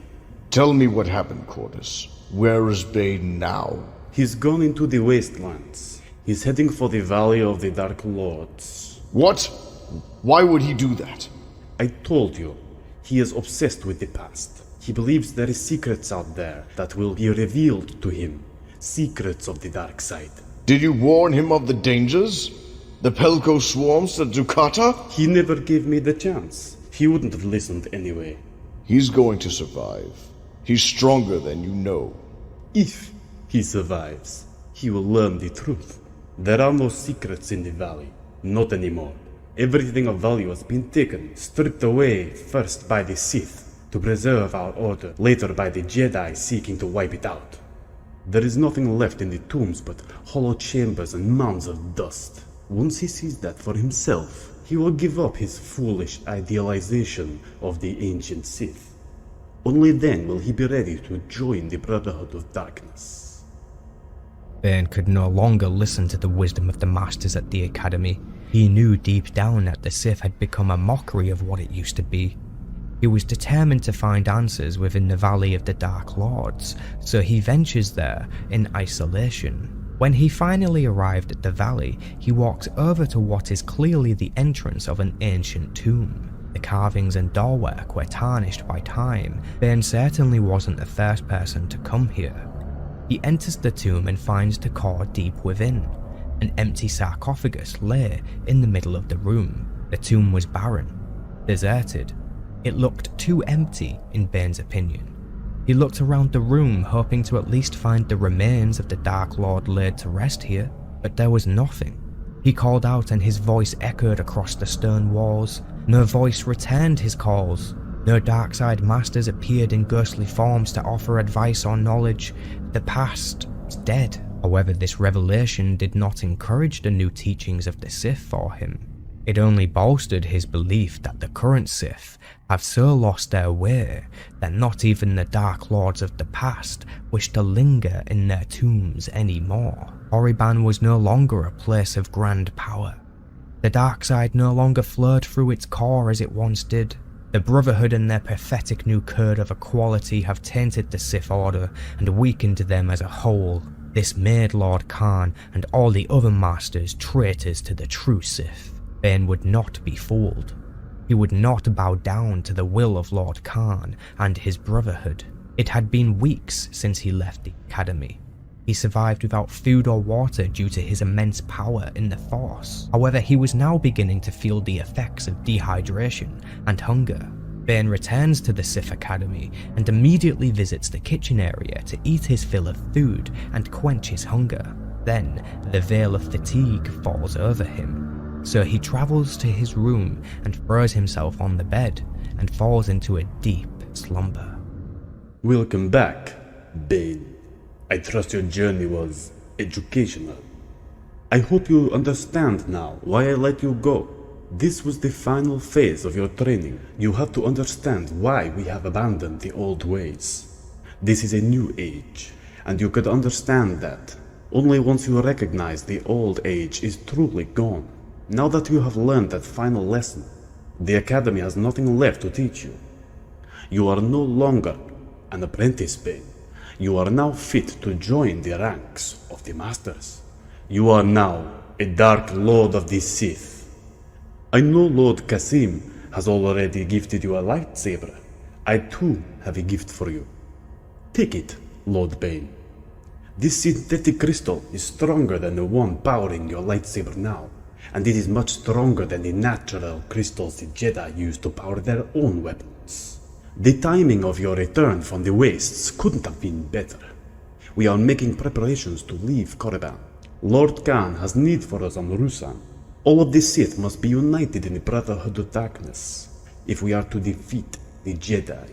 The Brotherhood will fall. Khan does not understand the dark side. He is leading you down the path of ruin. Some might consider that talk to be treason, Lord Bane. You would do well to keep such ideas to yourself in the future. You may be a Dark Lord now, Bane, but there is still much about the dark side you do not understand. Join the Brotherhood, and we can teach you what we know. Reject us and you will never find what you seek. Cordis had visited Bane to inform him that the students of Korriban have now all been granted the rank of Dark Lord. They were now fit to join the Masters in the Brotherhood. Lord Khan was requesting that all the Masters and new Sith Lords should join them on the world of Rusan. He claimed victory over the Jedi was imminent. However, Bane did not desire to follow the Brotherhood, and for now, he still needed to sleep. Before long, another knock at the door had awoken Bane, except this time, it was a face he could appreciate. Can I come in? Why are you here? Why did you leave? It's hard to explain. You are right about what happened with Shirak. I should have finished him, but I didn't. I was foolish and weak. I didn't want to admit that to you. You left the academy so you wouldn't have to face me? No. I didn't leave because of you. I left because you were the only one who recognized my failing. Everyone else congratulated me for my great victory, because Qasim, Cordis, everyone, they were blind to the true nature of the dark side. They're as blind as I had been, till he opened my eyes. I left because the Academy has nothing more to offer me. I went to the Valley of the Dark Lords, hoping to find the answers I couldn't find here. And you never thought to come tell me all this? I should have come to you. I acted irrationally. I let my anger of Cordis drive me away. I've answered your question. Now you answer mine. Why are you here? Not here. I have something to show you in the archives.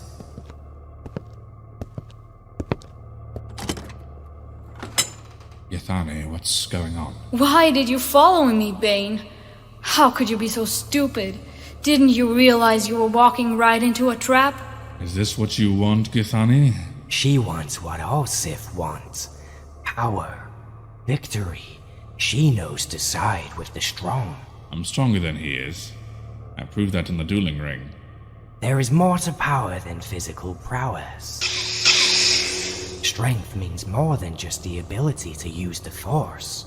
It means intelligence, cunning, ruthlessness. You know how easily I defeated you in the ring. Are you so certain you can defeat me now? 4 against 1, Bane, and you left your lightsaber back for Chambers. I like those odds. This fool actually believes you brought me here for his sake.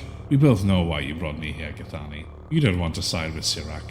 You've been plotting ways to get me to kill him ever since you first arrived. Enough! Githany had lured Bane to the library, so Shirak and his friends could ambush him. However, every single one of them underestimated Bane. As it would turn out, Githany had actually picked up Bane's lightsaber back in his room and brought it with her. As Shirak lunges in after Bane, she throws him his weapon so he can defend himself. In the moment, Githany chose Bane to be her ally. She ignites her energy whip and assists Bane in the battle. After Shirak's friends were defeated first, Bane approaches the helpless Zabrak, listens to him beg for his life. Please, Bane, I yield. End it now, Bane. Listen to me. I'll serve you. I'll do anything you command. You can use me. I can help you. Please, Bane, have mercy. Those who ask for mercy are too weak to deserve it. I, of all people, should have known better than to underestimate you. You saw me take the lightsaber, that's why you followed me. No, I didn't see anything. I was just guessing. You never cease to amaze me, Lord Bane. Don't call me that. Why not? Quartus has given all the students the rank of Dark Lord. Bane, we are going to fight the Jedi. We are going to join Lord Khan's Brotherhood of Darkness. Khan is a fool, Githani. You've never even met Lord Khan. I have. He's a great man. A man of vision. He's as blind as an Orkellian cave slug. The Brotherhood of Darkness, this academy, Everything the Sith have become is a monument to his ignorance. Come with me. There is nothing left for us on Korriban, and only death on Ruusan. But I know somewhere else we can go. A place where the dark side is still strong. Lord Khan has united the Sith in a single glorious cause. We can join them on Ruusan. Then go. Join the others on Ruusan. Be united with them in their demise. Wait! Bane! Wait! What is the meaning of this? Did you send Sirak to kill me? What? Why, did something happen to Sirak? I killed him. Ivra and Loke too. Their bodies are in the archives. You did this on the eve of our departure of Ruusan? You can go to Ruusan. I will have nothing to do with the Brotherhood of Darkness. You are a student of this academy. You will do as you are told. I am a Dark Lord of the Sith. I serve none but myself. We leave for Ruusan tomorrow, Lord Bane. You will be coming with us. This is not a matter for discussion. I'm leaving tonight, and none of you here is strong enough to stop me. Someone here told me that we no longer use the Darth title because it promoted rivalry among the Sith, gave the Jedi an easy target.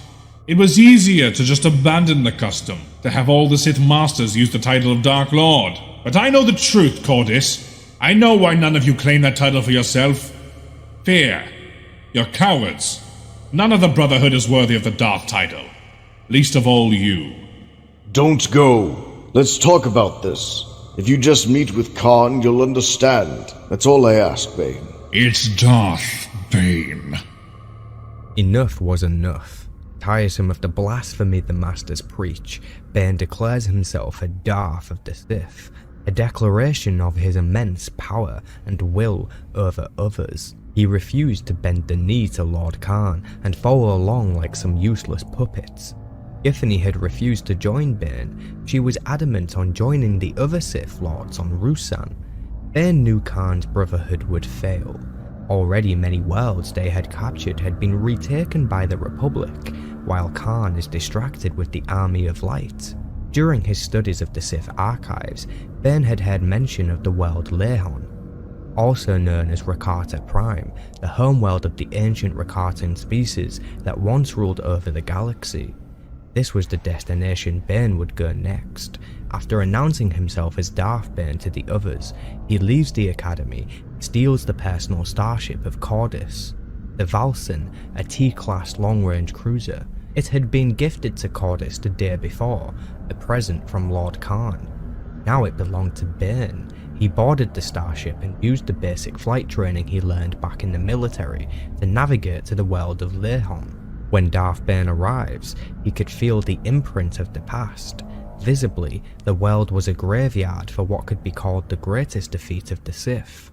Remnants of freighters and the Starforge still orbited the planet. Bane landed on the surface safely. When he leaves his ship, a Rancor appears from the tree line. It had heard Bane's ship touch down and was prepared to fight on its territory. As the giant beast charged toward the Sith Lord, he simply stood his ground. He reaches out a hand and using the Force he touches the Rancor's mind, dominating it, bending its will to serve him. Not only that, Bane seeked the source of the dark side presence on this world. He knew the creature had likely seen it before, so he delved into its memories, forcing it to recall the ancient Rakatan temple. Without a doubt, Bane knew this would be the location of the planet's source of power. He could feel the dark side pulsing through the veins of the world. Its presence was far superior than what Korriban had to offer. Bane mounts the Rancor and uses it to transport him to the ancient temple. When they arrive, he didn't kill the beast. There was no purpose in its death. He allowed the Rancor to retreat into the forest. The ancient Rakatan temple stood tall and withered. The forest around it had created an empty circular perimeter, almost as if the trees were too afraid to grow close to the temple. There was no one else around. Any sign of intelligent life died long ago. Without any resistance, Darth Bane enters the ancient temple, searches high and low for anything of value to him. He didn't seek treasures or riches. His goal was simple: knowledge. He knew the current Sith Order was a failure. He needed to seek enlightenment about the situation. A rigorous search came up with nothing. But as Bane explored the upper levels, he felt the presence of the dark side grow stronger. His eyes were drawn to the far stern wall, not too far from a damaged computer terminal. As he approaches the wall, he sees a faint, purple glow. Reaching out with the force, Bane connects with the glowing light, and it reveals a treasure behind the stone block. This was no ordinary treasure. When he pulls his reward out from the hole, he sees a small pyramid-shaped device in his hand. It was a holocron. Bane was familiar with a holocron and what they were used for. However, the one he held now was one of far more significance than what he'd seen on Korriban. This device was smooth and had no text or symbols etched into its surface. Usually, a holocron would have some kind of Sith facade. Bane wondered whether or not this holocron he found perhaps predated even the ancient Sith. He sits on the cold ground and begins to eagerly channel his energy into the holocron. The device came to life with a flicker of light. A small hollow projection appeared before Bane. It was a man wearing a dark hooded robe. When he spoke, his voice was crisp and clear. I am Darth Revan, Dark Lord of the Sith. The halls below and above reverberated with Bane's booming, victorious laughter.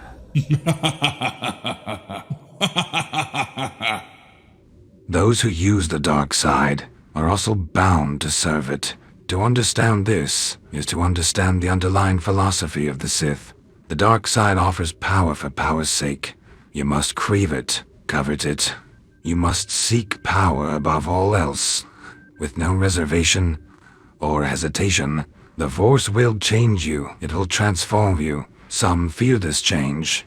The teachings of the Jedi are focused on fighting and controlling this transformation. That is why those who serve the light are unlimited in what they can accomplish. True power can only come to those who embrace the transformation. There can be no compromise. Mercy, loyalty, compassion. All these things will prevent you from claiming what is rightfully yours. Those who follow the dark side must cast aside these conceits. Those who do not, those who try to walk the path of moderation, will fail, dragged down by their own weakness. Those who accept the power of the dark side must also accept the challenge of holding on to it.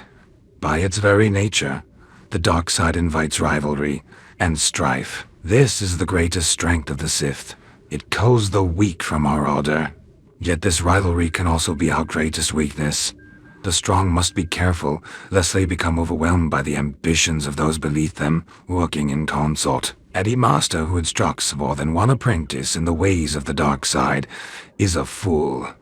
In time, the apprentices will unite their strength and overthrow the master. It's inevitable, axiomatic. That is why each master must have only one student. This is also the reason there can only be one Dark Lord.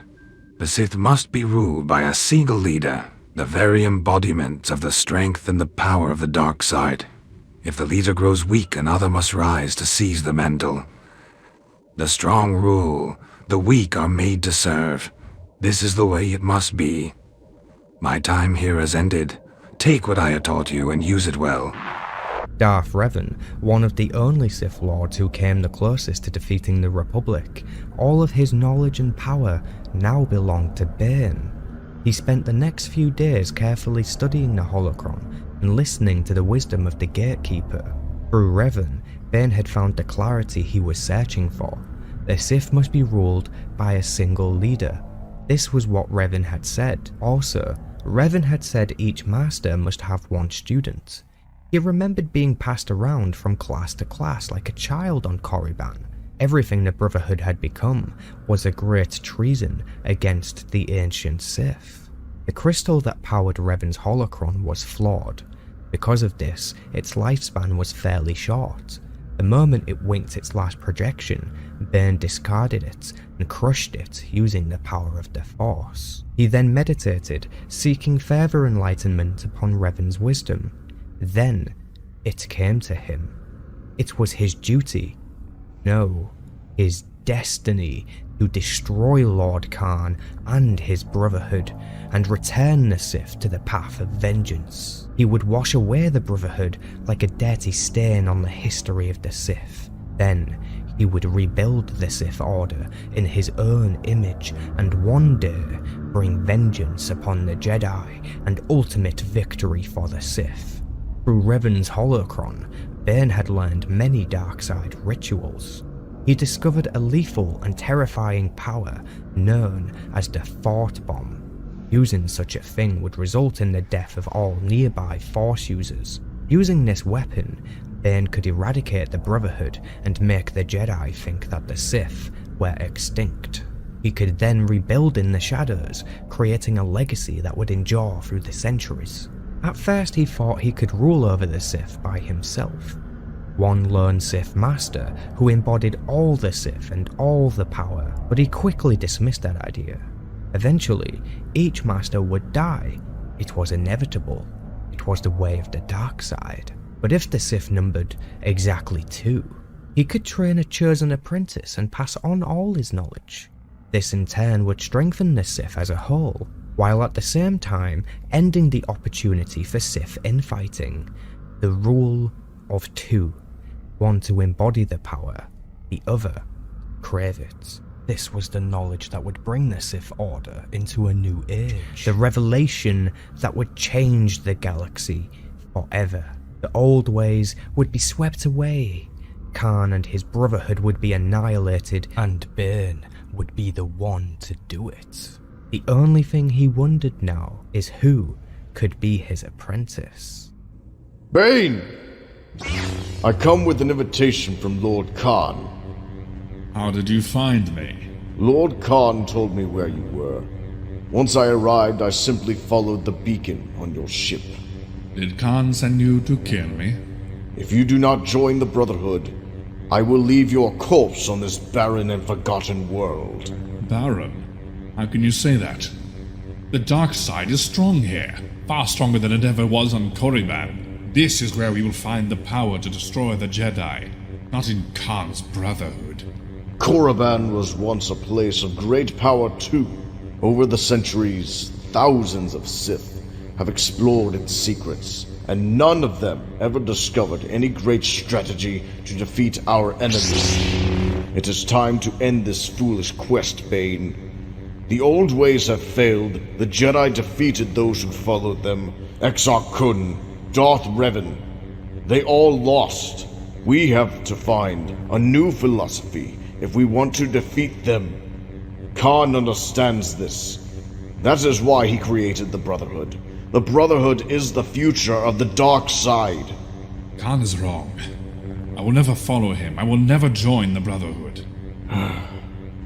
Then your life ends here. You're better than you were when we last fought. So are you. The Sith Lords begin their fight, former master and apprentice, now enemies. Kasim shows Bane the true speed and power of his own abilities.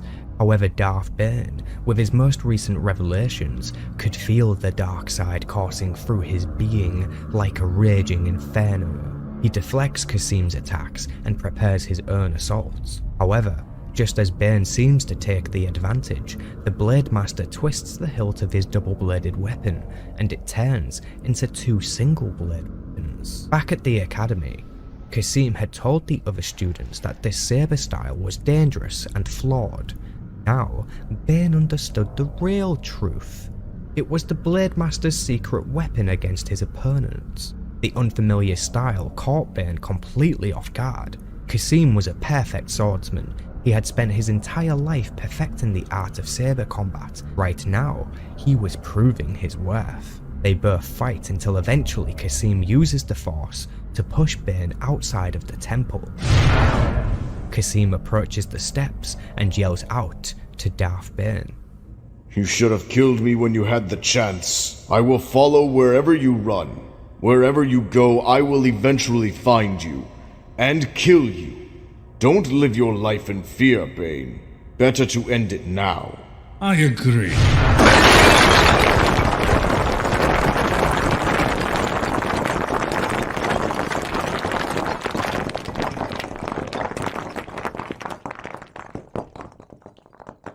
Using the dark side energy that was boiling within, Darth Bane collapsed the Rakatan temple around Kasim and buried him in the dust and rubble. He was victorious over his former mentor. Darth Bane simply turned his back and walked away. When he returned to his starship on the beaches, he had thought up the next part of his plan. First, he would send a message drone to Lord Khan, explaining he is sorry for killing Kasim and hoping to join the Brotherhood. This was a lie, of course. Bane wanted the Brotherhood to think he was a friend. For now, in an effort to convince Khan of his friendship, Bane offers the knowledge of the thought bomb, something that will be important much later on for his plan to succeed. When Lord Khan received the message, he shared the news with Sith Lord Githany. When she heard the holo message and saw the pathetic man that Bane was pretending to be, she offered to go meet with him and kill him. Githany uses the coordinates on the message drone and goes out to meet with Bane on the world of Ambria. Before she speaks with him, she coats her lips in poison that was intended for Bane. Githany, I was hoping Lord Khan would send you. He didn't send me. I asked to come. Did you see the message? I thought you were over this, Bane. Self-pity and regret are for the weak. All right. You can't fool me, Bane. I think you're here for something else. Bane pulls Githany in close and kisses her on the lips. Magnificent. Through passions, we gain strength. I'm sorry for abandoning you. I was blinded by the dreams of past glory. Naga Sadao, Exar Kun, Darth Revan. I lost it after the power of the great lords of the past. We all crave power. That is the nature of the dark side. But there is power in brotherhood. Khan is on the verge of succeeding, where all of those before him have failed. We are winning on Ruusan, Bane. Khan may be winning on Ruusan, but his followers are losing everywhere else. His great Sith army has crumbled without its leaders. The Republic has driven them back and claimed most of the worlds we conquered. In a few more months, the rebellion will be crushed. None of that matters if we can wipe out the Jedi. The war has taken a heavy toll on the Republic. Once the Jedi are gone, we can easily rally our troops and turn the tide of war. All we have to do is wipe them out, and ultimately, victory will be ours. All we have to do is win on Ruusan. There are other Jedi besides those on Ruusan. A few, but they are scattered in ones and twos across the galaxy. If the Army of Light is destroyed, we can hunt them down at our leisure. Do you really believe Lord Khan will win? He has claimed imminent victory before and failed on his promise. For one who claims to want to join the Brotherhood, you don't seem particularly devoted to the cause. You were right when you said I came back for something else. The Brotherhood cannot fail. The Jedi are on the run, hiding and cowering in the forests. I just can't accept what Lord Khan preaches. He says we are all equals. But if all are equal, then none can be strong. Do not believe everything Khan says. Once the Jedi are destroyed, many of his followers will discover that some of us are more equal than others. Bane pulls Githany in again and kisses her passionately. I guess you accept. You pack up your camp. I'll go ahead to let Khan know you're coming. I can't wait to see the look on his face when you tell him about this meeting. Neither can I. Neither can I. Githany leaves believing she had fooled Darth Bane. He had tasted the poison on Githany's lips. He had even recognized it as rockwort venom. Through the lessons of Revan's holocron, Bane had learned how to survive toxins and mild poisons. No mere rockwort venom was about to fell the giant Sith Lord. However, Githany had also used a mixture of Synox poison. Before Bane could sense the more lethal poison, it started to take effect. His throat dried out, and it was hard to breathe. No. Red foam spilled from his mouth, while his gut was the victim of a stabbing sensation. Bane's body began to fail, slowly. He knew that his life was in danger, and acting fast was required if he wanted to survive. He limped onto a nearby land crawler. He thrust it into drive and let it take him forward until he eventually found a family in the distance. Father and his 2 sons were farming. Bane could sense their presence. One of the small boys found Bane's lightsaber as it fell to the floor. The father saw the weapon and fear struck his heart faster than lightning could find metal. Bane knew he could feed upon the deaths of those around him to help sustain his life force until he could find professional help. He activates his saber using the force and kills the first small boy in cold blood. The father weeps as he is forced to watch while Bane rises and plunges his saber through his second son's heart. Feeding on the immense horror, Bane regathers his strength and strikes down the helpless father. The weak must serve the strong, he said to himself. This is the way it must be. Using the landcrawler, he continued on the plains of Ambria until he came across another, yet smaller camp. The homeowner was a local known as the Healer Khalib. Bane approached the man, yet he had no will to speak. The poison's hold was strong, and soon, probably tomorrow, Bane would die. The healer refused to help him. He chose no sides in the ongoing war and certainly wouldn't help a murderer. However, the healer had a weakness. A daughter. Bane found her hiding in one of the tents. Using the force, he grabs the small girl and hovers her over the boiling cooking pot on the fire. The healer had no choice but to comply. He helped to heal Bane, and within the next day, he was back to his normal self. Bane leaves the healer's camp and returns to his starship, where he plots his next plan of action. The next step was to join the other Sith Lords on Ruusan. However, Khan and Githany had already tried to kill him, so when he arrives, he would be needing to make it clear that he was taking over. Otherwise, the others might suspect that he is up to something. Ultimately, he wanted to safeguard the destruction of the Sith Brotherhood. If he attended Ruusan now, he could make sure events unfold the way he wants them to. He would manipulate Khan into using the fort bomb and destroying himself and everyone else around him at the same time. Bane arrives on Ruusan and wanders through a recent battlefield. He sees a former student of the academy laid dying on the floor. The Sith Lord laid with his head leant against a rock. Lord Bane? Han told us you were dead. Missed the fight. The battle is glorious. Glory means nothing for the dead. Help me, Lord Bane. My name is Darth Bane. Darth Bane killed the pathetic Sith Lord, crushing his skull against a rock with nothing but his boot. He then continued on to the main Sith encampment. Currently, a meeting was taking place in the strategy tent. Lord Khan could be heard talking loudly with the others. Bane approaches the tent and his shadows loom over the holo table. What now, Darth Bane? We thought you were dead. I'm tired. Do you mind if I sit? Of course. Anything for a brother. Thank you, brother. Please, continue with your strategy.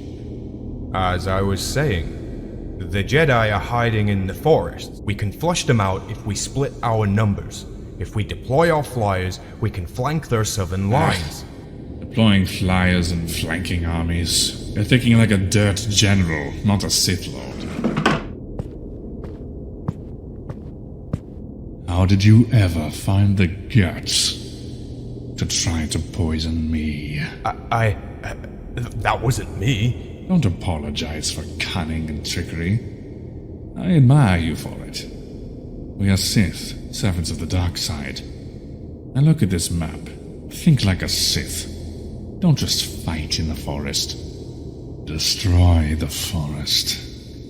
And just how do you propose we do that? I can show you.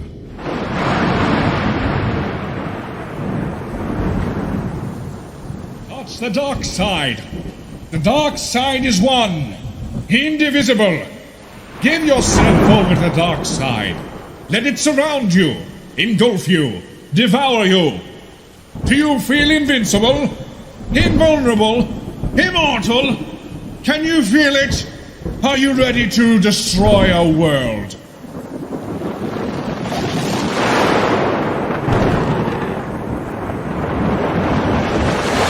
Using another ritual he had learned from Revan's holocron, Bane was able to join the minds of the Sith Lords on Ruusan and create a divine storm of force lightning that ripped and tore through the forest. Trees were burnt to ash and boulders were sent flying across the landscape.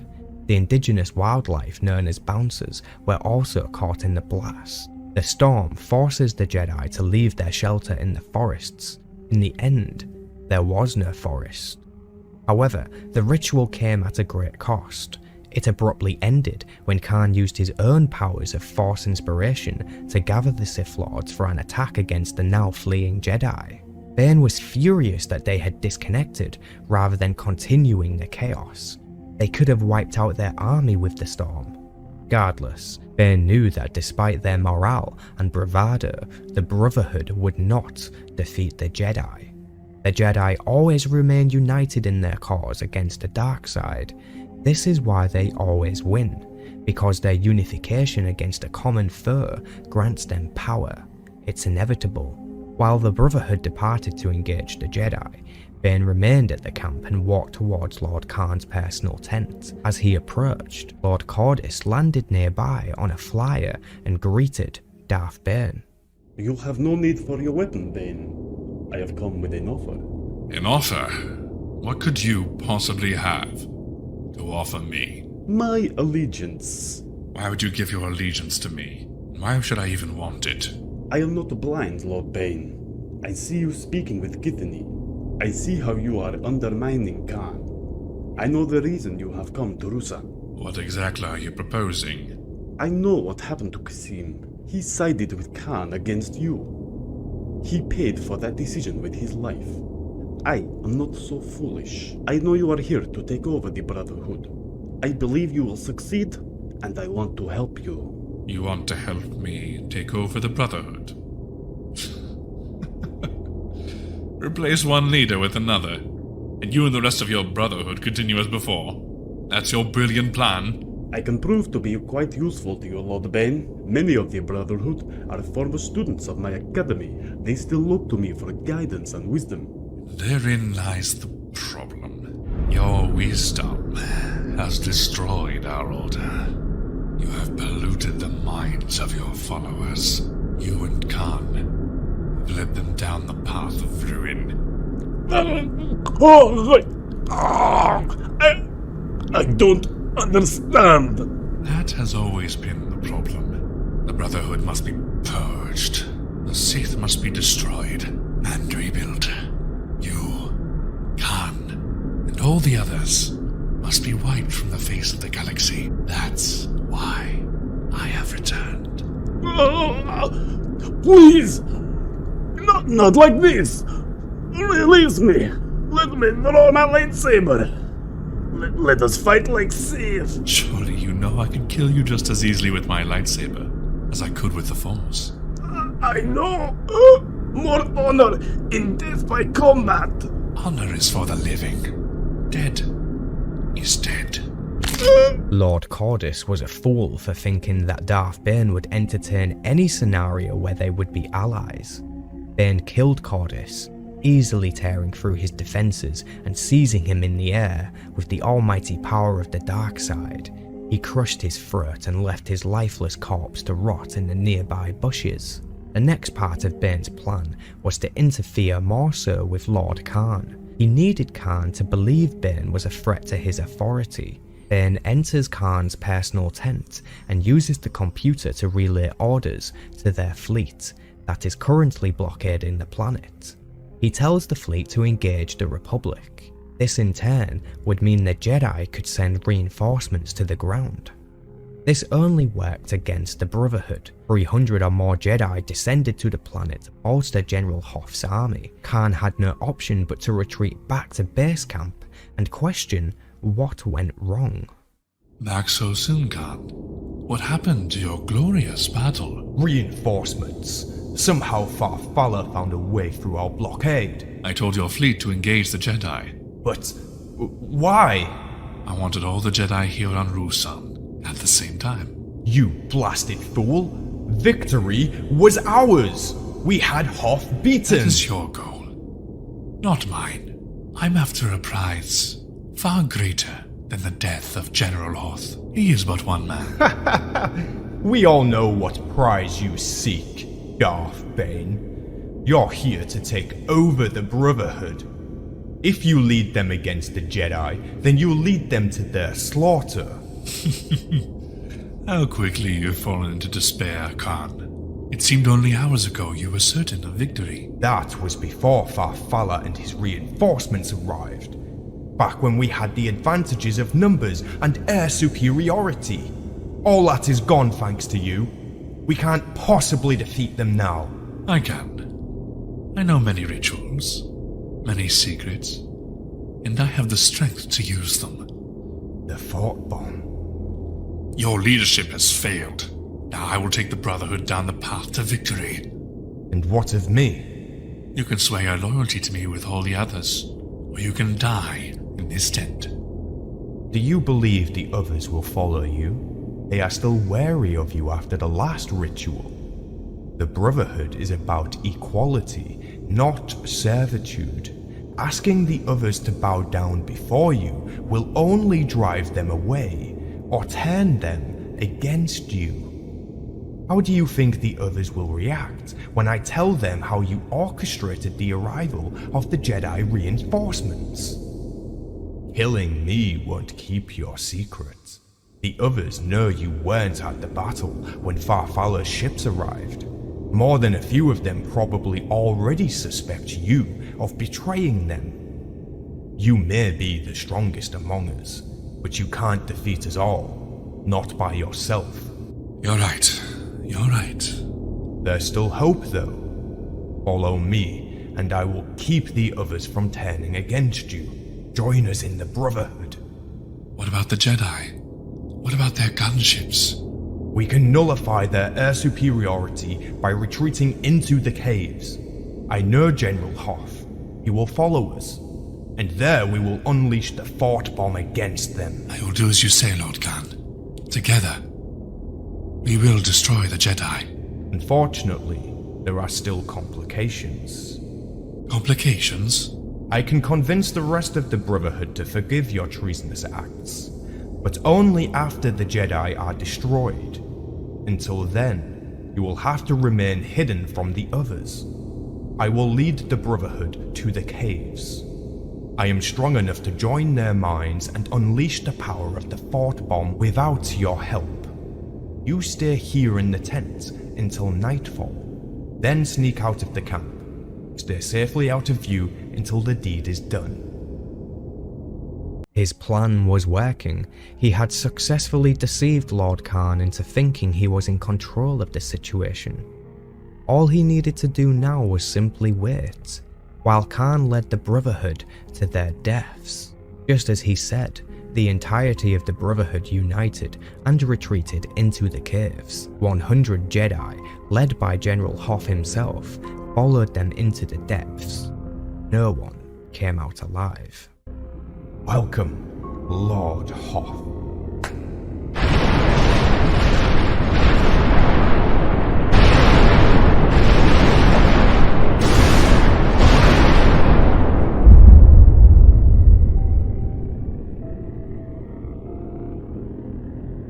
From a far and safe distance, Bane stood and reached out with the Force. No Sith had survived the ritual, not even Githany. Once, Bane had wondered whether or not Githany could be his apprentice. That was now no longer possible.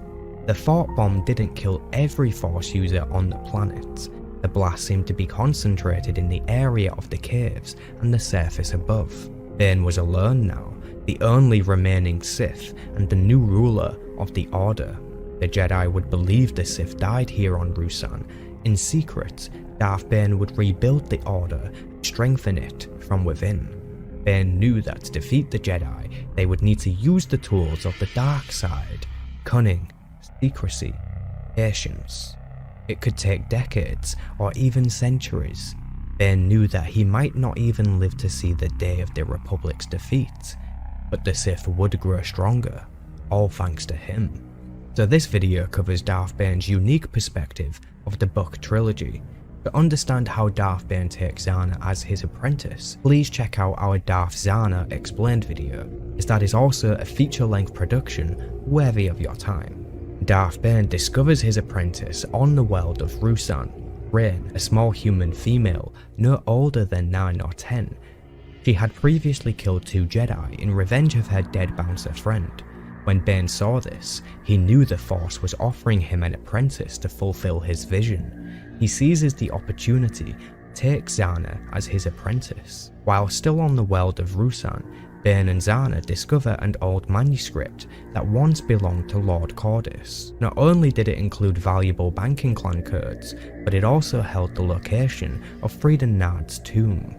The tomb was located on Duxon, and Bane ventured there alone while he tasked Zannaah with making her own way to Onderon. Bane crash-landed on Duxon and broke his arm. He used his legs to hold it steady while he forced a bone back into place. When he was ready, he ventured on the surface until he discovered the tomb. While inside, Bane found himself in a similar situation to the tombs of Korriban. Freedon Nard's resting place had already been ransacked. There was nothing here left of value, except Bane noticed a strange, pure black door. The door was no ordinary entrance. It was more like an ancient spell was hiding its existence. However, the spell was now so old that it was beginning to wear off. Bane builds his power and throws the stone slab blocking his way into the wall at the other side of the room. When he entered the newly exposed room, he saw a podium and a small device placed atop, a holocron. As Bane looks up, he sees a colony of bug-like creatures that scuttled and shifted across the ceiling. The moment he steps into the room, one of the bugs wriggles free and lands with a thud on the ground. A second comes crashing down and almost lands on Bane, but he ignites his saber and bats the strange critter away. Immediately, Bane realizes he is in danger. His lightsaber had not harmed the creature at all. Its shell was made of some kind of lightsaber-resistant material. He lunges for the holocron in the middle of the room, while at the same time, all the creatures come hurling down. He uses his lightsaber to wax them away. He uses the power of the Force to throw the rest. Before he could escape the room with his prize, a creature had latched onto his shoulder and another to his chest. The bug sent searing acid into Bane's bloodstream, causing him to scream in agony. He refits the stone slab to the entrance, blocking off any other creatures. As he lay there, he heard the voices of Khan and Cordis, laughing and mocking him, goading him for failing the Sith and now to be defeated here on Duxon. Bane refused to let this be true. He found the will to stand and yelled out down the empty corridors. Go away! As if he wished it to be, the voices departed his mind. Bane then studied the holocron to learn the secrets of Freedon Nard. Bane had learned that the creatures he encountered were named obelisks. They were organisms capable of attaching with a host and enhancing their power like a multiplier. It also had healing capabilities, the power to give you stamina and other great benefits such as lightsaber resistance. However, the armor came with its drawbacks. The creatures would grow and multiply across Bane's entire body, encasing him in a cocoon of armor. He needed to craft special headgear and gloves to prevent the obelisks growing over his hands and face. The creatures would also feed on your power while giving you more power in return. It was a mutually beneficial relationship, but it would keep the user in constant pain. Bane also found other useful wisdoms from the holocron, such as guidance on how best to focus his apprentice's training. Using a series of tests created by Freedon Nard, Bane had discovered that Zannaah's abilities were that of Sith sorcery and spells. Over the next 20 years, Darth Bane trained Zannaah to the best of his ability. He had hardwired the rule of 2 into her training, so he could rest easy knowing that the Sith would obey this new system. In time, he and Zannaah would fight for the rank of Master, and only the strongest would survive that encounter. At one point in time, Darth Bane was failing to create his own Sith holocron, a device that could be passed down to teach new apprentices the rule of 2. When Bane failed for a third time to make his holocron, he submitted himself to a rage that was fueled by the obelisk armor he wore. For a time, he wondered whether or not the obelisks were weakening him, causing his many attempts to fail. But eventually, his apprentice retrieves a data disk that holds the location of Belia Darzu's fortress. Belia Darzu was the last known Sith Lord to create a holocron, meaning her own personal holocron would be able to explain the secret that Bane was clearly missing. To obtain this knowledge, Zannaah had betrayed her master, once again submitting himself to another obelisk-fueled rage. He very nearly kills his own apprentice before she can reveal she had done this to help him, so he could obtain the knowledge he needed. Once things had settled, it became slowly clear to Bane that he may need to remove his armor if he is to regain full control of his power. He couldn't risk the obelisks controlling his actions. If he was to accidentally kill his apprentice, it would mean he'd need to start all over again. After acquiring the knowledge of Belia Darzu, Bane discovers he was missing a crucial component, a capstone, a fitting that is meant to contain the power of the device, giving the creator enough time to finish the intricate adjustments before the power source explodes. The holo-projected avatar from Bane's holocron was the version of himself covered in obelisk armor. That way, if the Jedi ever found it, they would not be able to identify him. It also showed future, curious Sith Lords that a master must endure pain if they are to succeed. Belia Darzu's stronghold was on Typhon. Bane had sent Zannaah undercover at the Jedi Temple on Coruscant while he explored the fortress on Typhon.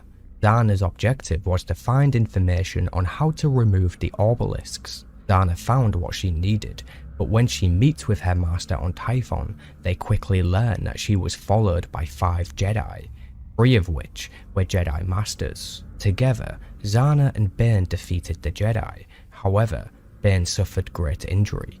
While attempting to finish off their last opponent, Bane had unleashed a mighty storm of Force lightning. However, one of the dying Jedi at his feet had projected a shield around them both, causing the lightning to ricochet and strike directly back at Bane himself. The attack left Bane a charred husk on the floor. Zannaah had to take desperate action to save his life, using the help of the healer Khalib on Ambria once again. When Bane was in his later years, his middle 40s, he'd begun to wonder if Zannaah was taking too long to challenge him for the rank of Master. Because of this, and his aging body, Bane decided it was best to seek out a new ability that could help him assure the Sith's survival. He had heard mention of a Sith Lord named Darth Banedart. This ancient Sith was said to have known the secret of essence transfer, a secret that Bane desired. Following his leads, Bane risks a treacherous journey through hyperspace to arrive at the world of Pragoth. Here, he would find a temple that housed many cult members, a cult that still worshipped Banedart. Sensing the people within, Bane knew no one there was a threat to him. When he landed on the temple roof, 2 dozen or more cultists came out to attack him. Bane simply projected a dark side aura, and as the enemy entered it, they would quickly turn to dust and burn, rapidly aging and decaying. This was just one of Bane's many talents. Storming the inside, Bane cut down any pathetic soul that dared to stop him. Inside the temple, he finds his prize, yet another holocron, the one created by Darth Banedart. When Bane spoke with the gatekeeper of the holocron, it only spoke of basic lessons and trivial thought food that Bane had no time for. He already knew the ways of the Sith and sought only the secret of essence transfer. Show me the ritual of essence transfer! The ritual is fraught with danger. Attempting it will cause the current vessel to be destroyed. your body will be consumed by the power of the dark side. Choose your new vessel carefully.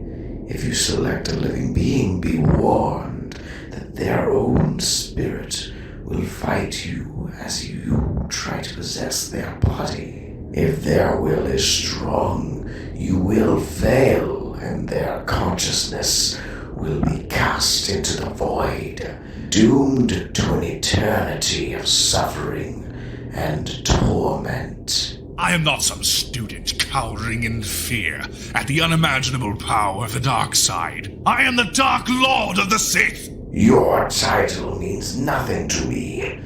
I decide who's worthy to learn my secrets, and you are not yet ready. Perhaps you will never be. If you do not give me what I seek, then I will take it!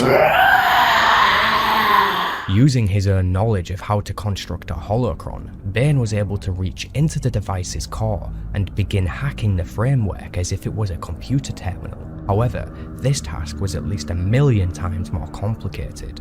Carefully, he adjusted the interior patterns, spending hours focusing while he searches for the secret. Eventually, he finds what he's looking for, and Dedu's knowledge burns itself into his brain in just 1 second. The Dark Lord stumbled a little as he collects himself, his mind now overflowing with information. He spends the journey home deciphering the knowledge and allowing it to sink in. By the time he arrives home to his mansion on the world of Seutric, he had digested it all. However, as he entered his home, he sensed many intruders. Before he knew it, a couple of flashbangs went off and a dozen or more soldiers descended on him with nets and stun rifles. Bane could sense one individual who was somehow suppressing his power, but he quickly overcame it. Bane gives himself to the Force and retaliates, striking some with lightning, breaking the necks of others. He leaps to the balcony and sees an Iktochi female opposing him. She was the one trying to suppress his power. She had a gift. Bane lunges after her, but she counters and kicks him back to the ground level. While he's on the floor and dazed, the Iktochi female jumps down and manages to cut Bane's arm just as he rolls away. Moments later, the poison that coated the blade, the Senflax, began to paralyze the Dark Lord, allowing the intruders to take him prisoner. By the time he awakens, he is suspended in a cell, with many drugs keeping him in a dazed state. A woman from his past had orchestrated the entire thing, the small girl he once cast over a cooking pot, the daughter of the healer Khalib. To see how this story ends, now is the time to watch the next video, Darth Zannaah Explained. Thank you for watching this video. This was a huge project for us and we are incredibly pleased to share it with you now. A huge thank you to the voice actors Luke, Brett, Phil, Shana and the Goddess Demoness. I'm hoping that you all enjoyed the visuals we made using Blender. It took a long time to get them somewhat okay and presentable. Be sure to hit that thumbs up button and subscribe if you want to see more projects like this one. Since we don't upload often, it's important you subscribe so you don't miss any new videos. Once again, thank you for watching, and may the Force be with you. I won't disappoint you, Master. Is that what I am? A Sith sorcerer? Tell me what you told them. I had to bring them here, Master. How much of your power is wasted on these parasites infecting your body? Can you teach me to be like you? Will not. You allowed yourself to be captured by those royalists. You dare to violate the rule of two. You dare to steal my ascension from me. My power far surpasses yours. I am the master. Today, your reign ends, Darth Bane.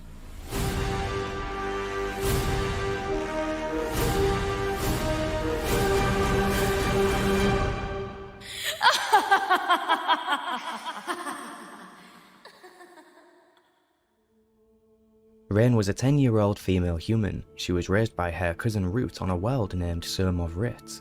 In roughly the year 1032 BBY, Rain had been recruited by a Jedi by the name of Master Tor. She, along with her cousins Tomcat and Bug, were to be taken together to be trained. In the current time, Jedi and Sith are at war. This story takes place 3,000 years after the era of Revan and 1,000 years before the era of Darth Vader. Currently, Lord Khan of the Dark Brotherhood is the leader of the Sith army. He, along with his proclaimed equal brothers, who are also Dark Lords, were battling the Jedi in what would likely be their final standoff on the planet Ruusan. Rain and her cousins were brought to Ruusan by the Jedi Master so they could be recruited and trained for the Army of Light. The Army of Light was a legion of Jedi who had banded together to face the rising Sith threat. They had made their play here on Ruusan. Unfortunately, while Rain was being flown in to land on Ruusan, their shuttle was shot down and destroyed. Fortunately though, Rain had survived. It could have been her hidden potential with the use of the Force that saved her, or it could have just been the bouncer that caught her as she came plummeting from the sky. Bouncers were local creatures of Ruusan, usually friendly. They were in touch with the Force and were even able to commune telepathically using it. Rain was saved, but she was now stuck stranded, with nothing but the creature to keep her company. She had swiftly learned the creature could talk in her mind, and they quickly became friends. The creature didn't have a name, so Rain gave one to it. She decided to name the bouncer La. It was possible that the bouncer felt some natural desire to care for the young child. What was more likely is that the bouncer was also a child and just wanted to be friends. La did have a tribe, but the war that was currently raging on Ruusan had caused many of the wildlife to become collateral damage. La and Rain were alone. Eventually, La had tried to warn Rain that something was coming. The creature spoke in what seemed like riddles, using vague terms almost constantly. La told Rain that the bad dreams were coming. She wasn't sure what this meant, but she soon found out. A huge storm of lightning was about to wash over the entire forest that they currently found refuge in. Trees and land were being utterly decimated and scorched. If the sound of lethal weather and the sight of trees being thrown like twigs wasn't enough to scare the girl, then seeing the other wildlife and birds be disintegrated as the lightning approached, while at the same time she could smell the burnt cinders of bones and flesh, that was enough to frighten her to death. Somehow, Rain was able to tap into the Force to create a shield, likely amplified by the huge amounts of emotional distress that she was under. The shield was able to completely cover herself and La the bouncer, effectively saving both their lives as the sudden and destructive wave of lightning breezed over them. Unknowingly to Rain, a Dark Lord of the Sith had used a powerful ritual to summon the lightning over the forest. This Dark Lord was none other than Darth Bane. The ritual and dark side powers at work had corrupted some of the wildlife of Ruusan, including the bouncers. The corruption made them violent to outsiders. The Brotherhood and Jedi both were killing bouncers on sight for this reason. Luckily, the bouncer with Rain was protected by her Force shield. A few days later though, Rain and La had felt another occurrence happen far away, this time in the form of a groundquake. They were safe at this distance though. Unknowingly to them, this was the aftershocks of the incredibly lethal Fort Bomb ritual. Not too long after, two Jedi from the Army of Light stumbled across Rain and La in the plains of Ruusan. The Jedi saw the bouncer and assumed it would be hostile, so they gunned it down on sight. Looks like the bouncer is dead. These things are everywhere lately. Hey, you there!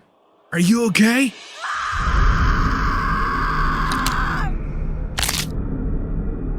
Rain had gone berserk. Her one and only friend, La, was just killed out of nowhere.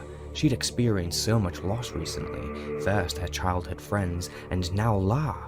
She screamed as loud as she could, and in doing so, she was able to reach out using the Force to snap the neck of the Jedi in front of her. Before his comrade had any time to react, she had already turned and used the Force to break his neck too. After the bodies fell to the floor, she stopped screaming, and then she molded herself around her fallen friend and began to cry. Darth Bane found her there. She didn't scarce or lash out against him. He stepped forward, and it was clear he had already put together what happened. He could see she had killed two Jedi, likely in revenge of the dead bouncer she was huddled next to. The girl stood up and unknowingly approached the Dark Lord. he asked her a question. Who are you? My name is Rain. I mean, Zanna. My cousins called me Rain, but they're dead now. Zanna's my real name. Do you know who I am? You're a Sith. Are you afraid, child? No. I have killed many people. Men, women, even children. I'm a killer now, too. Do you know the ways of the Force? No. But you could teach me. Zanna had been found by a Sith Lord named Darth Bane. The only thing she knew about the Sith is that they were the ones who were fighting the Jedi here on Ruusan. She believed her cousins, Tomcat and Bug, were dead after the shuttle crashed.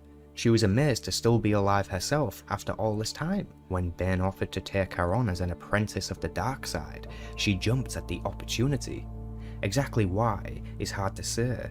It might have been because she didn't want to be alone, or perhaps she could sense the power in Darth Bane and wanted that for herself. Either way, she chose to follow him and become the heir to the entire Sith legacy. She followed her new master along the plains of Ruusan. However, she was barely 10 years old and just simply couldn't keep up with the Dark Lord on foot as he marched ahead of her. Slow down. I can't keep up. You are strong in the Force. You must learn to use it, to call on its power, to bend it to your purpose, as you did when you killed the Jedi. I don't know how I did that. I didn't even mean to do it. It just sort of happened. Nothing just happens. You've already called upon the power of the Force. Think back to how you did it. Think back to how it happened. I don't want to. You feel sorry for those Jedi now? You feel regret, remorse, perhaps even pity. But these are worthless emotions. They mean nothing. What you need to feel is anger. Their deaths were not an accident. What happened was not some mistake. Think back to what you felt when you unleashed your power against them. Think of what you felt when the Jedi murdered your friend. They killed Lar. They deserved to die. Good. Feel the anger. Welcome it. Embrace it. Through passion, I gain strength. Through strength, I gain power. Through passion, I gain strength. Through strength, I gain power. The Jedi died because they were weak. Only the strong survive, and the Force will make you stronger. Use it to keep up. If you fall behind again, I will leave you here on this world. But you still haven't told me what to do.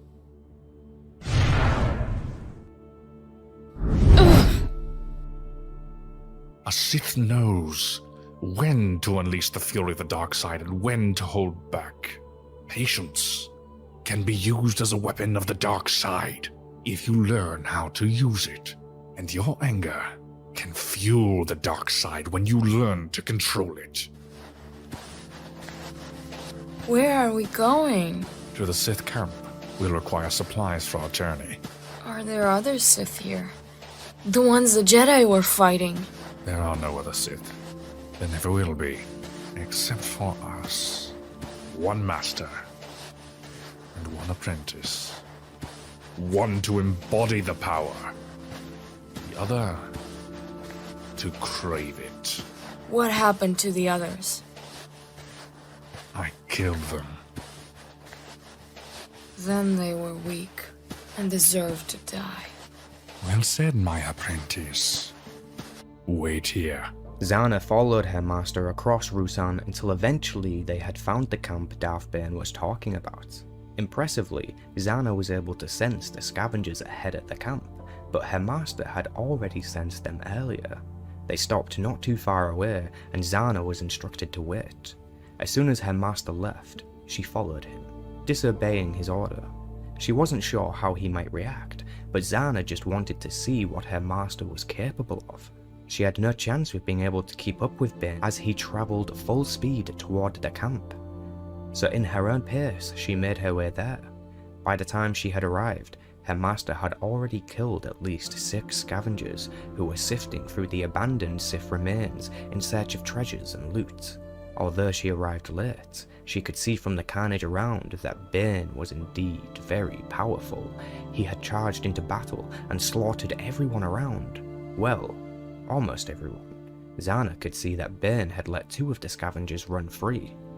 You let them get away? I told you to wait for me. Why did you disobey? I wanted to see the true power of the dark side. Can you teach me to be like you? You will learn. Prowess in combat is the simplest display of the dark side's power. Brutal and quick, it serves its purpose, yet it is often less effective than subtlety and cunning. Ultimately, letting those mercenary scavengers live will prove far more useful than killing them. But they were weak. They deserved to die? Few beings in the galaxy ever get what they truly deserve. Our mission is not to bring death to all those who are unfit to live. We answer to a greater calling. All that I have done on Ruusan and all that we will do from this day forward must serve our true purpose, the preservation of our order and the survival of the Sith. I'm sorry, Master. I still don't understand why you didn't just kill them. As servants of the dark side, we revel in the vanquishing of our enemies. We draw power from their suffering. But we must balance this against greater gains. We must recognize that killing for sadistic pleasure, however pleasant it may be, killing without reason, need, or purpose, is the act of a fool. What purpose is there in letting scum like that live? The Jedi believe the Order of the Sith died here on Ruusan. There are other followers of the dark side on many worlds, the Marauders of Hanugur and Gamur, the shadow assassins of Ryloth and Umbara. But those with the greatest power, all those individuals with the potential to become true Sith Masters, had gathered together in Khan's Brotherhood. As one, they followed him into this war, and as one, they followed him into death. But there will be those who doubt the totality of the Sith's extinction. There will always be whispers that the Sith survive, hints and rumors that somewhere in the galaxy, a Dark Lord lives. And if the Jedi ever find proof of our existence, they will be relentless in hunting us down. We cannot live in isolation, cut off from the rest of the galaxy while cowering in fear. We must work to grow our power. We will need to interact with many individuals from many species across many worlds. It is inevitable that someone will recognize us for what we are, no matter our disguise. Eventually, word of our existence will reach the ear of the Jedi. Since we cannot hide the fact of our survival, we must obscure it with half-truths. We must encourage the rumors, spreading them so thick they blind our enemies until they cannot separate the myth from the reality. A rumor is as reliable as its source. No one will believe what those scavengers will say. The survivors will spread the tale, but who will believe the likes of them? Everyone will know they are self-serving mercenaries who fled the final battle to save themselves, then came to loot the camp of their former allies. They will be spit upon as traitors and thieves. Nobody who hears their story will believe it, and the truth will be dismissed as any other worthless rumor. And if there are other witnesses to our presence on Ruusan, their accounts are now less likely to be believed. They will be tainted by the similarities of the so-called lies spewing from the mouths of cowardly looters. No use or purpose in their deaths. Zannaah watches as her master scavenges through the Sith camp. In the corner of her eye, she sees a book of sorts laid nearby. She picks it up and inspects it, only to see a language she does not recognize. She asks her master what the item is, and he holds his hand out while she passes the item over. Her master glances over the book, and his reaction told her that what she found was important. Unknowingly to Zannaah, she had uncovered a record from the former Sith Master, Cordis. This record held valuable banking clan codes with access to the many of the Sith Empire's fortune. It also held the location of Freedon Nard's tomb. Her master didn't relay this information. Zanna was only ever to be told what she needed to know, nothing more. After they were done gathering supplies at the camp, Darth Bane took Zanna to the location of the Thought Bomb. The Thought Bomb was a devastatingly powerful dark side ritual. When conjured, it would create an exploding vortex that sucked in the life force of all Force users around. The Thought Bomb was manipulated into existence through Bane's own cunning and secrecy. He had brought Zanna here so she could acknowledge that they were the only two remaining Sith. Her master had killed all the others. He had done this to preserve the strength of the Sith. He was the strongest, so he took the title he deserved.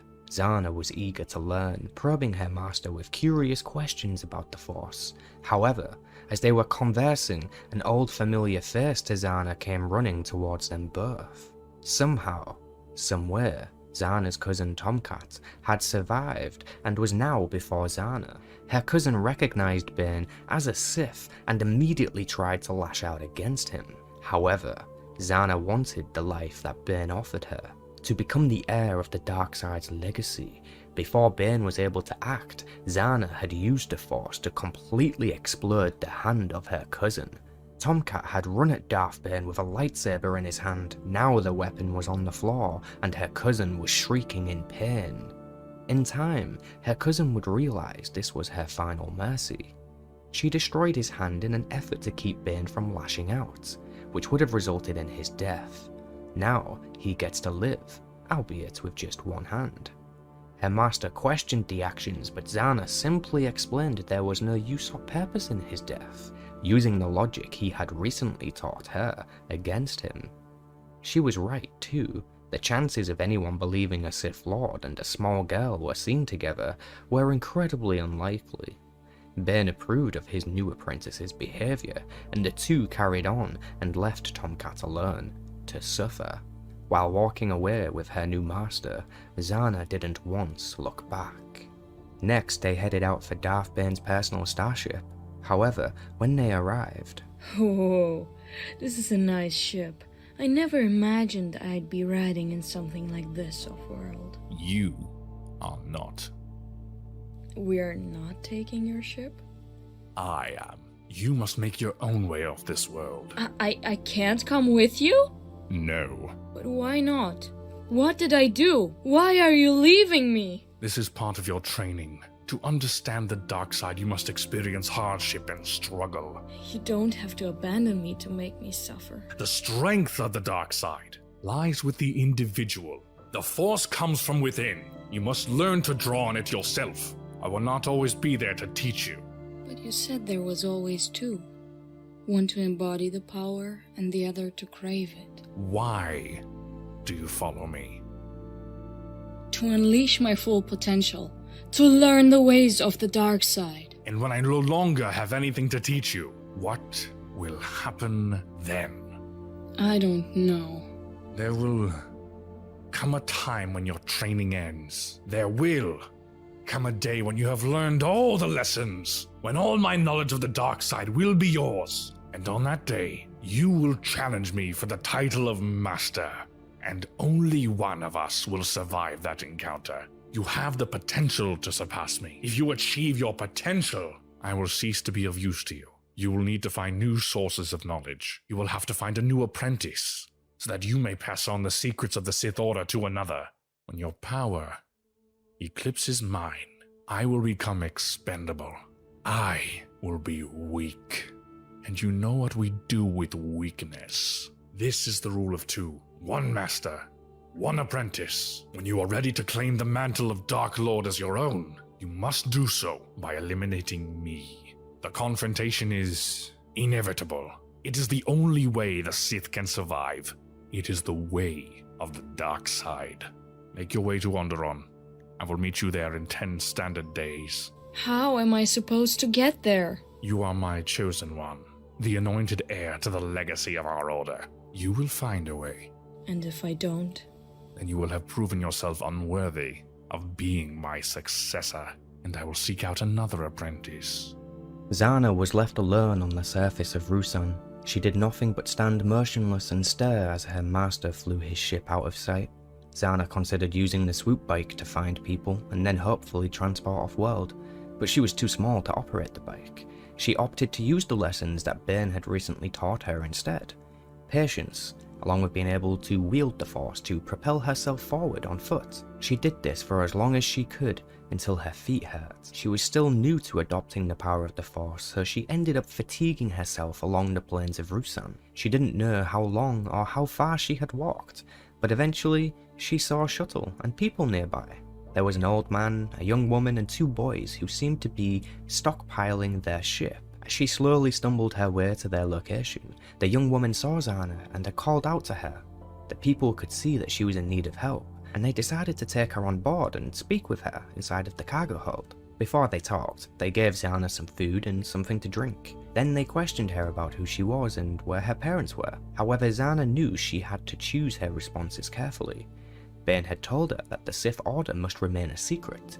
Therefore, she had to make sure she didn't do anything or say anything that would make them suspect who she really was. But what could she do? After all, she was just a little girl who had no home or no family to go to. The only thing she had now was her new master, Darth Bane. He had promised her that she would succeed him.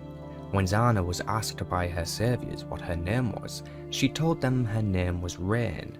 Traditionally, when you become Sith, you can choose to take on a new name. Zannaah had chosen to keep her real name.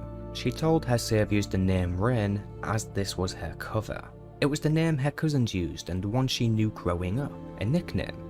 To give it up and use her real name was to let go of her childhood and innocence. It soon became apparent to these people that Rain was a war orphan. When asked if she wanted to go with her saviors, Rain told them she needed to go to Onderon.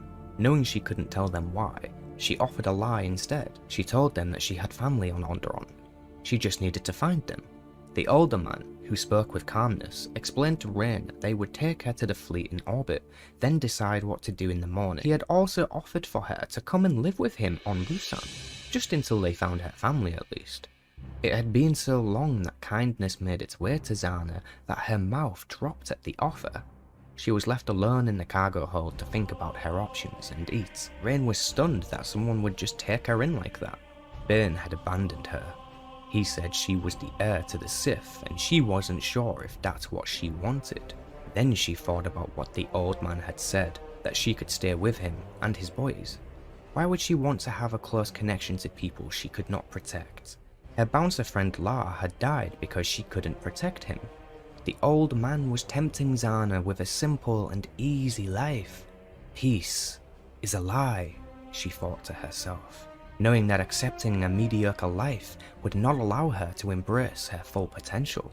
Through her master, she would be able to gain power she could only dream of. She would no longer be a victim of this world. Through victory, my chains are broken. Zannaah had made up her mind. She had realized what she truly was. Sith.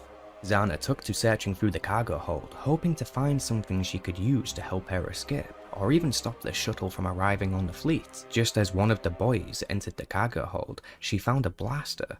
Before she knew it, they were both wrestling for the weapon she had found and the blaster went off, killing the young boy, and his limp body slumped over Zannaah.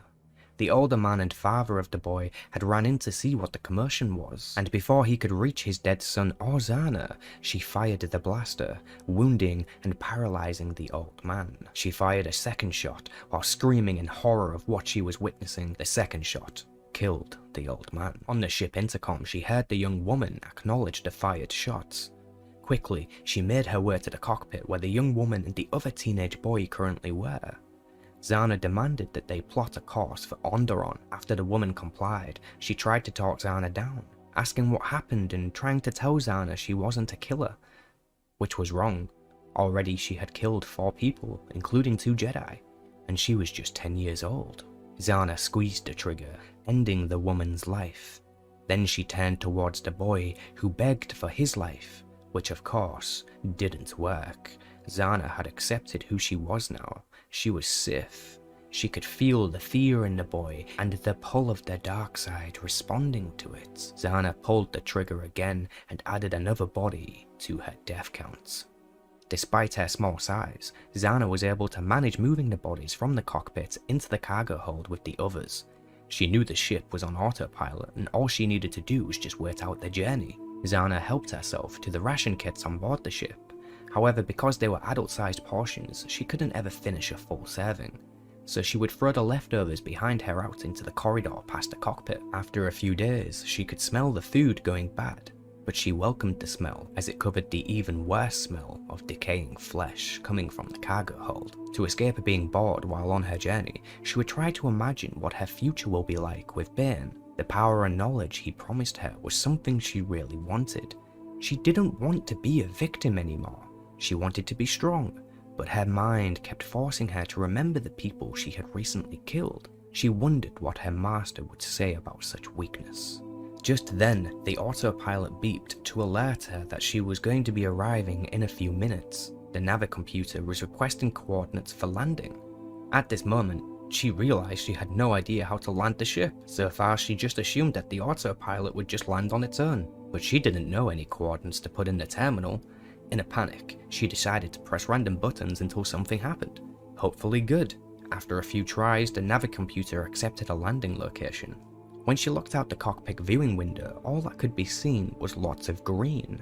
She worried that the autopilot would fail and crash into the treetops below. Then the navicomputer beeped again to notify it had chosen itself another landing location that was more optimal. After a somewhat safe landing, Zanna and the ship were unharmed. Zanna was safe from injury inside the harness of the pilot's seat. She steadily makes her way off the shuttle. She could see that she had landed in a large circle clearing inside of a forest, some form of man-made landing area. There was a person in the distance waving Zanna over. As she walked nearer, she could see that the person was a man, dressed in dirty and torn clothing. The man said to Zanna that her pilot must not be very good after a landing like that. She explained she was the only person on board, trying to hide the fact that there was bodies in the cargo hold. The man had told Zanna that she had to pay for landing in their property. After she explained she had no money, the strange man declared he would take her ship as payment instead. Several other people made their way out of the tree line carrying weapons. She used her newfound power in the force to knock the man to the ground and then tried to run back to the ship. But she knew it was futile to run after she saw a huge bird-like creature land in the clearing. These people were Onderon beast riders from the Zelda clan. The man began to tease Zanna as she was clearly defenseless against them all and their winged beast. And in that moment, she sensed him, nearing closer and closer by the second. But it wasn't the strange man. It was Bane. As promised, he had arrived on Onderon to meet his new apprentice. Her master swept down on his own winged beast, a Drexel, much larger than any of the other flyers the beast handlers had with them. The creature grabbed the strange man in front of Zanna and tossed him around like a limp ragdoll, and then dropped him from a staggering 30-meter height to his death. Within a few moments, Bane had flown into the skies with the other beast riders who joined the fray. Zanna watched the spectacle in amazement as she witnessed her master take the advantage. A few more moments later, she sees 3 flyers bundled together all come crashing to the ground, leaving a huge mess of exploded flesh. Rising like a mountain from the wreckage, Bane walks towards Zanna, appearing unscathed. Zanna was amazed to see that her master survived the fall, and seemingly without injury. She was filled with excitement to know that one day she could have this much power for herself. Zanna was eager to learn. As her master grew closer, she saw a disgusting crustacean-like creature attached to his chest. They are called obelisks, creatures that feed on the dark side. Without them, I would not have survived what you just witnessed. They can sense your presence. They are reacting to your attunement of the dark side. How do you get them off? I don't. This armor will be permanent. Will I have to wear them too? The benefits of the armor. Healing and resistance to blaster fire and lightsabers, they come with a cost. The creatures must feed on my connection to the dark side. And in turn, they grant me more power. The process is painful. It'll be too much for you to bear as a child. Perhaps too much for you to ever bear. I stole a ship. I had to kill the crew. You did what was required to accomplish your goal. You showed through strength and cunning that you have the will to destroy those in your way. You saw what you wanted, and you took it. This is the way of the dark side. You acted as a true Sith. What happens now, Master? Now, your real training begins. After such hardship and struggle in her life, Zanna for the first time felt relief. She felt as though her life had purpose and that Bane was going to bring that vision to life. Zanna was no longer afraid of her future. Under his teachings, she would become heir to the entire Sith legacy. Her training began with simple emotional lessons. As she was just a child still, Zanna had to learn how to control her emotions and use them as fuel for the dark side. 8 days after leaving Onderon, they had made a camp on the planet Ambria, not too far from Lake Narth. Darth Bane had instructed Zanna to lure one of the local critters back to him. She had to do this without injuring the critter, and it had to follow her of its own will. Knowing she couldn't set a trap, Zanna tried to dominate the mind of a critter using the Force. However, the nearby Lake Narth, which was imbued with the power of the dark side, had mutated the critters to resist her attempts. Instead, she practiced meditating in the location of the critters' gathering spot. For the first week, the critters wouldn't come out of hiding, but as the next week passed, the critters began to return and become curious of Zanna's peaceful presence. After the 3rd week of meditating, one curious critter came close enough to feed by hand. After this became a pattern, Zanna decided to move her meditation location closer to the camp each day. The critter would always come looking for her and take the food that she offered. And then one day, when she stood to return to camp, the critter began to follow her. Knowing that she was about to succeed in her task, she slowly made her way back to camp, with the critter following along. Look, Master, I did what you asked. Good. Now toss it in the stew. I see you decided to teach me 2 lessons today, Master. Zanna had learned that the critter was to be used as a tool, then simply thrown away. Her mistake was letting herself become attached to the critter. She saw what her master did as a warning that her allegiance belongs to only him. Almost 3 years later, Bane had begun instructing Zanna in the art of lightsaber combat. While her master made her learn many drills and techniques, the Sarisu form was the form that he wanted her to adopt.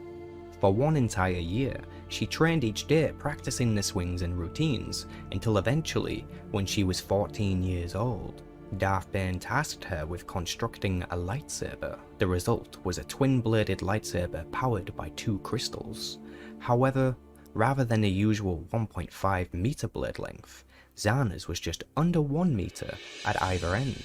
This was to help her defend much more easily. Zanna was average height for her age, but she wasn't an imposing figure. She would need to rely on her quickness and ability to outlast the opponent. The shorter blades would also allow her to move the weapon more freely so that she could maximize her agility in combat. Once she had her lightsaber, Darth Bane would spar with her to sharpen her technique.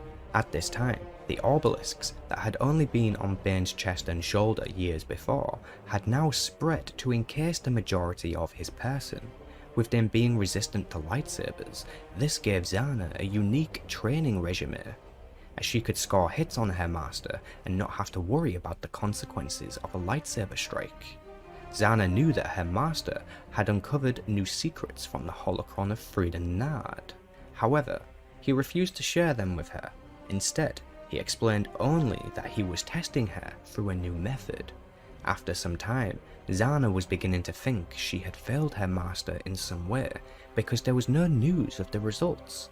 And then he explained. The dark side of the Force is a relay in many directions. Some Dark Lords have the gift to move mountains with a mere thought, or make a sun go supernova. Your talents as per these results would suggest that your own abilities lie within the direction of dark magics and spells. Is that what I am? A Sith sorcerer? With patience, you could be. Within Freedom Nard's holocron, I found and transcribed these spells. Your studies down this path will be relentless. You will have to do all of this on your own. I am not able to guide you in this direction. My own talents lie elsewhere. I won't disappoint you, Master. Good. Should you ever attempt to use one of these spells upon me, I will destroy you. Over the next few years, Zanna practiced her new dark side methods and became very adept in the ways of mind manipulation and being able to make people see their worst fears and nightmares, driving them to the point of insanity or even comatose. In her youth, Zanna witnessed her master meet with Immune from the banking clans. Using the codes that Zanna found back on Rusan, her master was able to set up and access various well-funded accounts which he used to employ spies across the galaxy. This Mune had seen Bane's face and even Zanna's. Although the Mune didn't know their real names or the fact that they were Sith, Zanna wondered how her master would kill the Mune now that their business had concluded. However, her master had let the Mune leave the meeting without incident. There was no use or purpose in his death. Seeing who her master would kill and who he wouldn't kill became an important observation to Zanna. It taught her how to identify a tool and store it for later use. Much like her story her master had told her about a healer he left alive back on Ambria. Zanna was now 20 years old. Her master relied on Zanna to be his eyes and ears throughout the galaxy, due to his intimidating and hard-to-forget appearance via the obelisk armor that encased his entire persona, minus his hands, feet and head. Bane could no longer go out in public, as this was too risky. He could easily be identified as an agent of the dark side. Therefore, he tasked Zanna with infiltrating a rebel organization on the planet Serena. She didn't know exactly why she was doing this, but all she needed to do was obey her master. Zanna spent several months gaining the trust of one of the rebel members, who was a male Twi'lek named Kaladin. She had told him that she works for the Republic Embassy here on Serena. That way he would be interested in her. However, Zanna was a grown woman now. She had long, luscious, curly blonde hair, and her facial features screamed beauty into the eyes of those who saw her. You could say she was somewhat irresistible to men, even women. Zanna knew that Kaladin and the other rebels opposed the Republic and their new reformations. Bane instructed Zanna to lure them into an idea. She needed to convince the rebel group to attack the former Supreme Chancellor. When he arrived on Serena, she successfully infiltrated the group and became lovers with Kaladin. However, she had used the fake name Reyna as cover for her position. Reyna! Reyna! Keep your voice down. Everybody's staring at us. Let them stare. They are commoners. Their opinion means nothing to me. You're late. I don't like to be kept waiting. I shouldn't even be doing this. I'm sorry. I was beginning to think you were with another lover. If I ever find you with another woman, I will cut out her heart. You are more than enough for any male. We don't have time for this. Your friends are waiting for us? You're right. Let's go. Zanna followed along and was taken inside a building which housed the other rebels. Some of them protested to her presence, but Kaladin vouched for her. She wouldn't be able to just blurt out her idea and ask them to do it. Instead, she had slowly told Kaladin her plan until he came up with it on his own and believed it was his idea. Kaladin told his plan to the other rebels and convinced them to go through with it. Knowing that her mission was now successful, she spent one more night with her lover before they went their separate ways. Kaladin and his band of rebels, who were actually working under a man named Hetan, went out on their mission to assault the former Chancellor. Zanna had already learned the lesson of attachment. She didn't make that mistake again here. She returned to Darth Bane and the camp on Ambria and delivered the news of her success. She could also see from the state of the camp that her master had failed yet again to create a holocron. This was his third time trying to make the artifact. Her master had clearly entered a rage and destroyed the camp in his fury. Zanna could still sense the power of his rage crackling in the air. She wondered to herself, had she been here when this happened? Would she have been able to prevent his rage? Would she have even been able to survive? The obelisks on his body gave him great power. This was undeniable.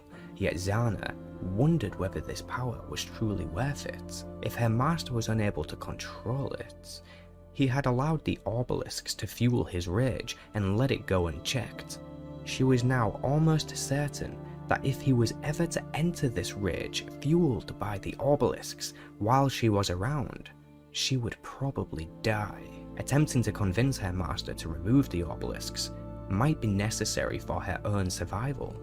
Yet she had to be careful how she decided to manipulate her master with words. If he was to notice that she seeked to weaken him, his reaction could be life-threatening. Zannaah could see her master on the outskirts of the camp, seated and meditating. She approached him, and he rose to greet her. It's done. When the former counselor Valorum lands, Cal and the others will be waiting for him.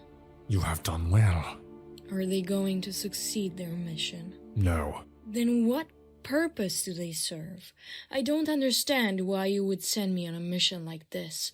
Why spend this time and effort knowing they are going to fail? They do not need to succeed to be of value to us. The Separatists are only a distraction. They draw the attention of the Senate and blind the eyes of the Jedi Council. Blind them? What do you mean? The Jedi have surrendered themselves to the will of the Senate. The Jedi have sank into the cesspool of politics and bureaucracy. Because the Senate believe the Sith threat to be eradicated through our own manipulation and deceit, the Jedi have become weaker. The Senate no longer believes in the need for a Jedi army, of even Jedi leaders now. With the Sith presumably gone, they live in a safe bubble that no longer needs protecting. They believe they live in safety, believing that people are safe and no longer require the Jedi's protection. The Senate has redirected the Jedi to dealing with matters such as these separatist threats, therefore wasting resources and time on scenarios that we organize for them. The time they spend quarreling these uprisings and essentially fighting amongst themselves, we also spend becoming stronger, while shielded from the eyes and attention of the Jedi Council. But why must the Separatists always fail? We could help them succeed without risking showing ourselves. If they succeed, their power and influence will grow as they become larger in number and more powerful as an individual body. That harder it will be to control them. We must safeguard who we allow to rise to power and who we do not. In 20 years' time, they could be the authority that stands against us. We must not organize our own demise. We must exploit them, play them off each other, while we stay hidden and grow strong. One day, the Republic will fall, and the Jedi will be wiped out. But it will not happen until we are ready to seize that power for ourselves. You have never questioned your missions before. Even if I don't understand my mission sometimes, I never had reason to doubt your wisdom, Master. Yet you doubt me now. I've never seen you lose control of your power like this before. I feared the Obelisks could be influencing your judgment. I feared they might have driven you mad. How much of your power is wasted on these parasites infecting your body? I control the Obelisks. They do not control me. Clean up the camp, then return to Sereno. We need more supplies. Although there was truth in her words, attempting to manipulate her master this way was very risky. Despite Bane's reaction, she could tell that her seed of doubt was planted successfully. If Zannaah could somehow convince Bane that the obelisk posed a risk to her own safety, or even were somehow weakening him, he might find a way to take them off. She also knew that her final confrontation with him would be much more survivable if her master had no armor. Zannaah returned to Sereno after clearing the camp. She was tasked with collecting more supplies, seeing as Bane destroyed the last batch. While on her travels, she bumped into two of the other rebel separatists, ones that she had met back at the meeting with Kaladin.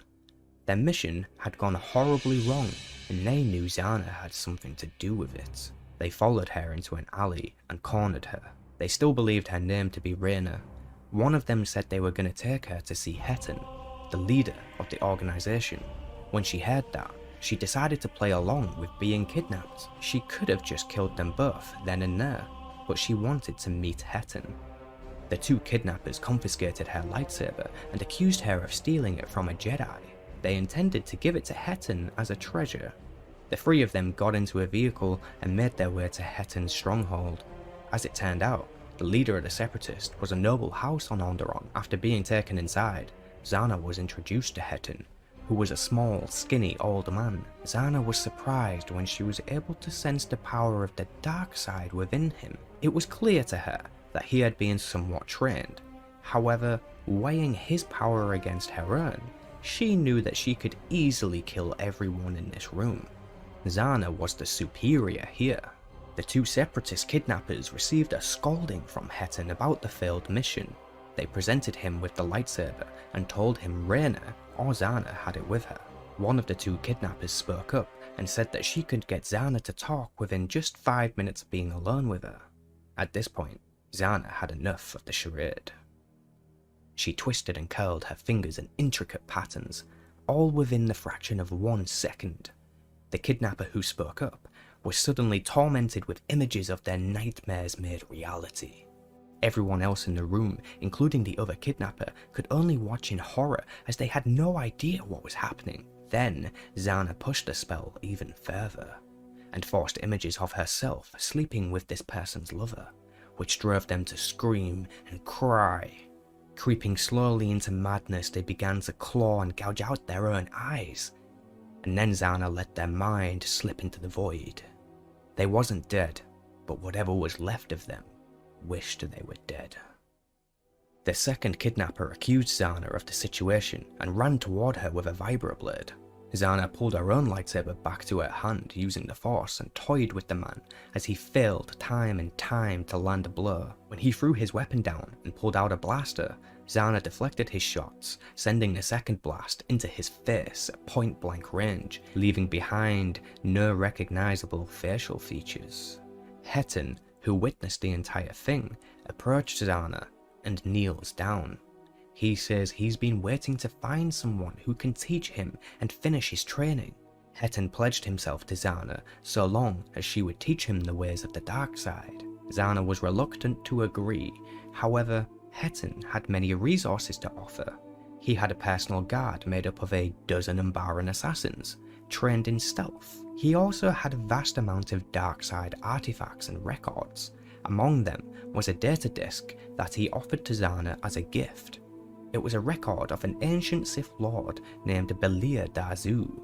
Hetton said that this Sith Lord would be of interest to Zannaah, considering her own gifts, and that also Belia Dazu was the last Sith to successfully create a holocron. When Zannaah heard those words, she instantly knew her master required this knowledge. She began to think up a plan. Hetton was offering his entire resources to be able to train under Zannaah. However, in accordance with the rule of 2, there can be only 2 Sith. This was hardwired into Zannaah's teachings. She explained this to Hetton and even told him about her master, Darth Bane. Hetton had suggested that together they could kill her master, and then they would only be the 2 remaining Sith. Zannaah knew she was no match for her master, but with Hetton and his Umbaran assassins, she was curious to see what would happen. She organised with Hetton a plan to attack Darth Bane. Back at the camp on Ambria, Zannaah, Hetton, and the Umbaran assassins began their assault. Bane was meditating, as he was when Zannaah had left the previous day. The Umbaran assassins went in first, using their stealth methods to gain the upper hand. However, Bane had sensed a mute sound and recognized an ambush taking place. He sprang to action and a battle ensued.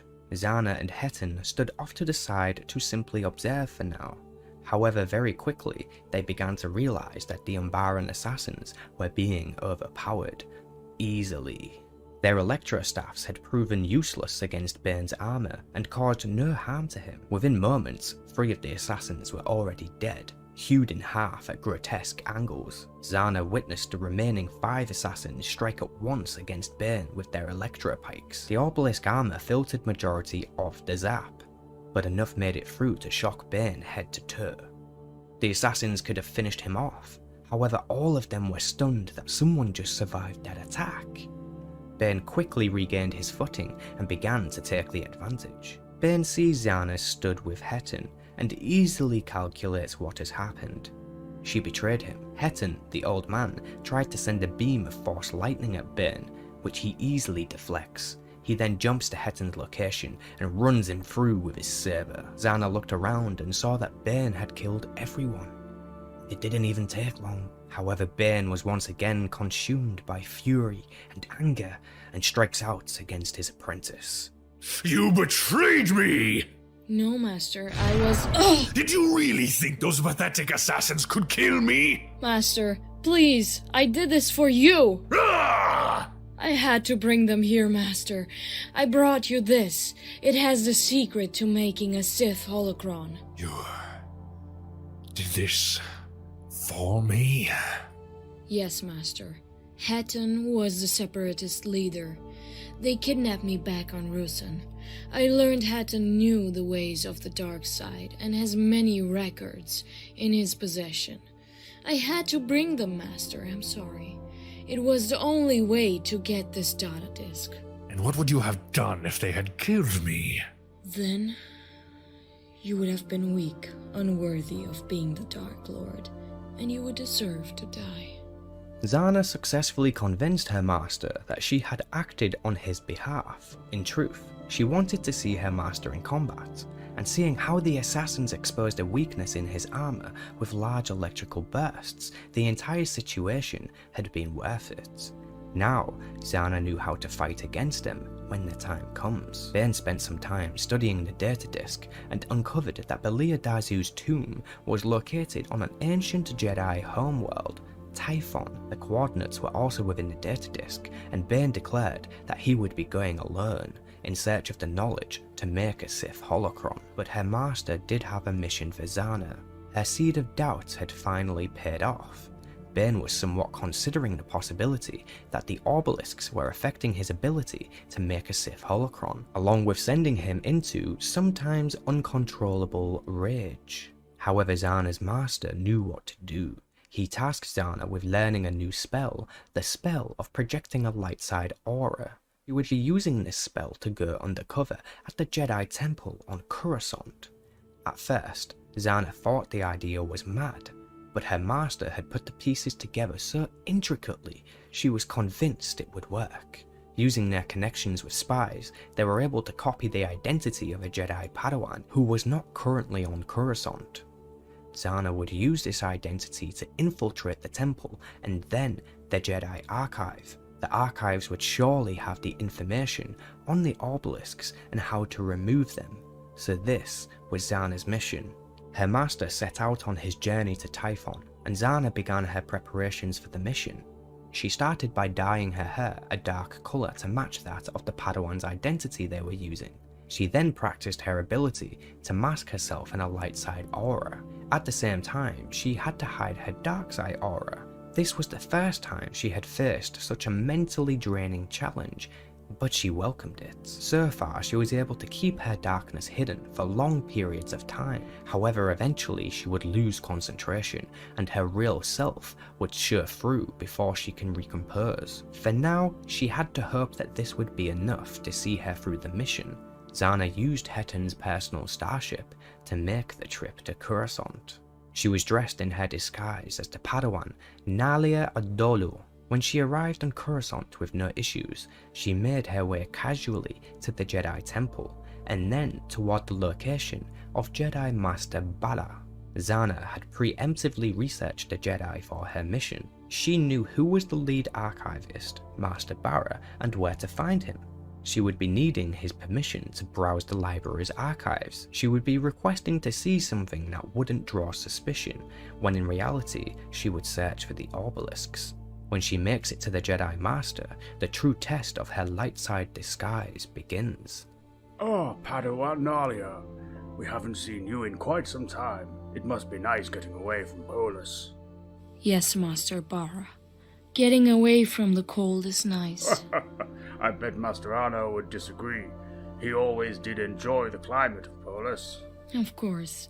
My master sends his regards. Will you be visiting him anytime soon? I'm afraid not. The Jedi Archives require my constant attention and supervision. My master said you would say that. He said you would say anything to get out of visiting Polis again. I have reviewed the request for the archives, and I believe we can accommodate you. Thank you, Master Bara. Zanna was successful. She had made her way into the temple and now had access to the Jedi library. She knew that if she could fool a Jedi Master who stood mere feet away, she could fool anyone. Zanna proceeded to sit down in a quiet area and search for the information she needed. Filtering through page after page, Zanna could barely hold in her disguise any longer from the frustration of coming up short on the search. It wasn't that she couldn't find anything about the obelisks, it's that the search came up with thousands of results. Zanna needed only know how to remove them from the host, and finding that specifically was proving to be difficult amongst the data. Eventually, she stumbled across the research of one Dr. Hozoth Humud. His data had uncovered that a male from the species of Nikto had once removed his obelisks because they disfigured him so much he could not find a mate. As Zanna read on, she saw that the research included the entire process of how to remove the obelisks. She had finally found what she was looking for. As she celebrated, her mask of the light side vanished for a moment. In fear, she exposed herself. Zanna quickly looked around and saw that no one was looking her way, but then she heard a voice from behind her. Rain? What are you doing here? Tomcat? It's Daravit now, but sometimes I think I like Tomcat better. You're a Jedi now? No, I stayed on Rusan. After my hand, I became a healer. What are you doing here? I came to... Rain, we have to get out of here. The Jedi are looking for you. Tomcat, what are you talking about? A Jedi came to Rusan. I told them about you and Bane. That's why they brought me here. How much have you told them? Tell me what you told them. There isn't any time. I was waiting here for them to come get me. You have to leave, or they will find you. Zanna's cousin from her youth had suddenly returned to her life. He admitted to exposing her and Darth Bane, and that the Jedi were after them. Without hesitating, Zanna copies the data she needs about the obelisks and quickly runs a search for the Typhon coordinates. She then grabs her cousin and makes their way back to Zanna's ship. She told Daravit that he was coming along because she couldn't leave him with the Jedi to expose her further. He also said he was a healer, so she intended on employing his services as to perform the procedure on her master to remove the obelisks. When they were both safe and secure back on the ship, Zanna punched in the coordinates for Typhon. Warning her master was now the top priority. Zanna was committed to her future with Bane. She knew the entire Sith's legacy would one day be hers, and she needed Bane to keep teaching her the ways of the dark side until she was ready. During the journey, her cousin insisted on calling Zanna by her childhood name, Rain. Zanna counter-insisted and expressed her loyalty to Darth Bane, her loyalty to the Sith. It was clear that her cousin was trying to find the light inside of her, but it was gone, extinguished by the burning passion of the dark side. Zanna force-chokes her cousin and demands that he remain silent for the rest of the journey, or she will kill him. Zanna was disgusted by her Padawan disguise, so now that they were in hyperspace, she washed out her hair dye and changed her clothes. By the time they entered orbit and approached Darth Bane's location, her master had already sensed her arrival and came to meet her at the entrance of Belia Dazu's stronghold. When she stepped off the ship, her master immediately questioned her about Daravit, also known as Tomcat. He saw the stump on his arm and recognized who he was in an instant. She offered the explanation that they needed him to perform the procedure to remove the obelisks. However, their conversation was interrupted when Zanna swings her head around to face the skies. She had a concerned expression slowly growing over her face. Master? What's going on? We were followed. It seems we have some friends. The Jedi have found us. Zanna was followed on her way to meet Bane. Several Jedi were making their way toward their location. There was no time to board a ship and take off, so Bane instructed they all get inside. Within a room, they could fortify and defend themselves against the Jedi. Bane directed them towards a room with just one opening. Bane stashes his treasure from the tomb inside an old storage room. Daravit, also known as Tomcat, also hid inside here for the duration. Not too long after, the one and only entrance to the room explodes. 4 Jedi, all with their lightsabers ignited, charge into the room and towards the Sith Lords. The Jedi split into 2 groups of 2 as to outnumber each opponent. Zanna saw her master charge the Jedi head on, like a bantha. Quickly turning her attention to her own 2 opponents, Zanna took a different approach and backpedaled into a corner. This way, she could defend against 2 assailants without worrying about needing to cover her flanks. Opposing her was 2 Jedi Knights. One wielded a single green blade, while the other wielded a much larger, blue, double-bladed lightsaber. After their fight began, Zanna observed that the man with the single blade was indirectly helping her defend against the second Jedi. The first Jedi was slow and clumsy. He had no rhythm with his Jedi comrade. At one point, she saw an opportunity to kill him, but resisted. Keeping him alive was helping her more than killing him would right now. She needed to wear down the second Jedi much more, as he was clearly the real threat. Zanna noticed that a 5th Jedi entered the room, an Ithorian, who began meditating by the door. She knew this was likely battle meditation, and the Jedi they were fighting were being enhanced by this technique. Then, one of the Jedi who was fighting her master called over for reinforcements, so the Jedi with the green saber retreated from Zanna to help fight Darth Bane. The second Jedi, who Zanna now realized was much larger and more imposing than even Bane, was now on the full offensive. She was able to keep up and defend against his blows, but he had her matched, maybe even outmatched, in terms of lightsaber combat. Then, Zanna felt the battle meditation the Jedi were using suddenly stop.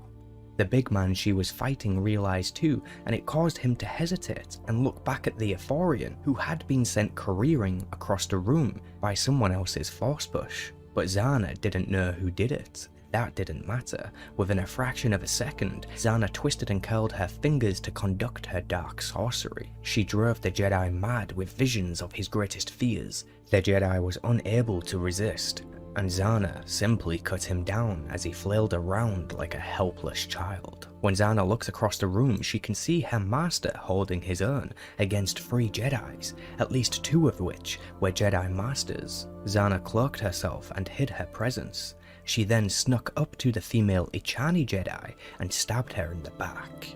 The other 2 Jedi, who were also fighting Bane, stopped and looked in horror as their comrade fell to the ground. Bane seized his opportunity and cut off the saber hand of the Jedi with the green weapon. Bane then turned and hewed off the head of the other Jedi opposing him. Before Zanna could react, Bane had then leaped across the room and landed next to the Ithorian and slicing his multiple throats in one sweep. Her master turned around to finish off their last opponent, the now one-handed Jedi. As he unleashed his furious force lightning, the mortally wounded Ithorian wrapped his hand around Bane's ankle and projected a shield around them both. The lightning that was intended to strike the one-handed Jedi had instead reflected inside the shield and continuously bounced around. The lightning that Bane produced enveloped himself as he screamed in pain. He did pack quite the punch.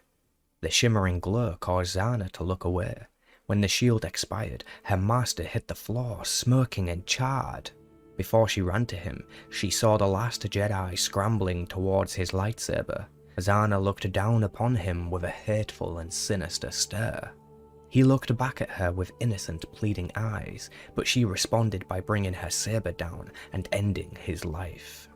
All 5 Jedi that followed them to Typhon were now dead. Zanna ran to her master, hoping he was still alive. She still had so much to learn from him. She wasn't ready to be alone just yet. She saw that several of the obelisks hadn't survived. On his chest were melted shells that were visibly charred and deformed.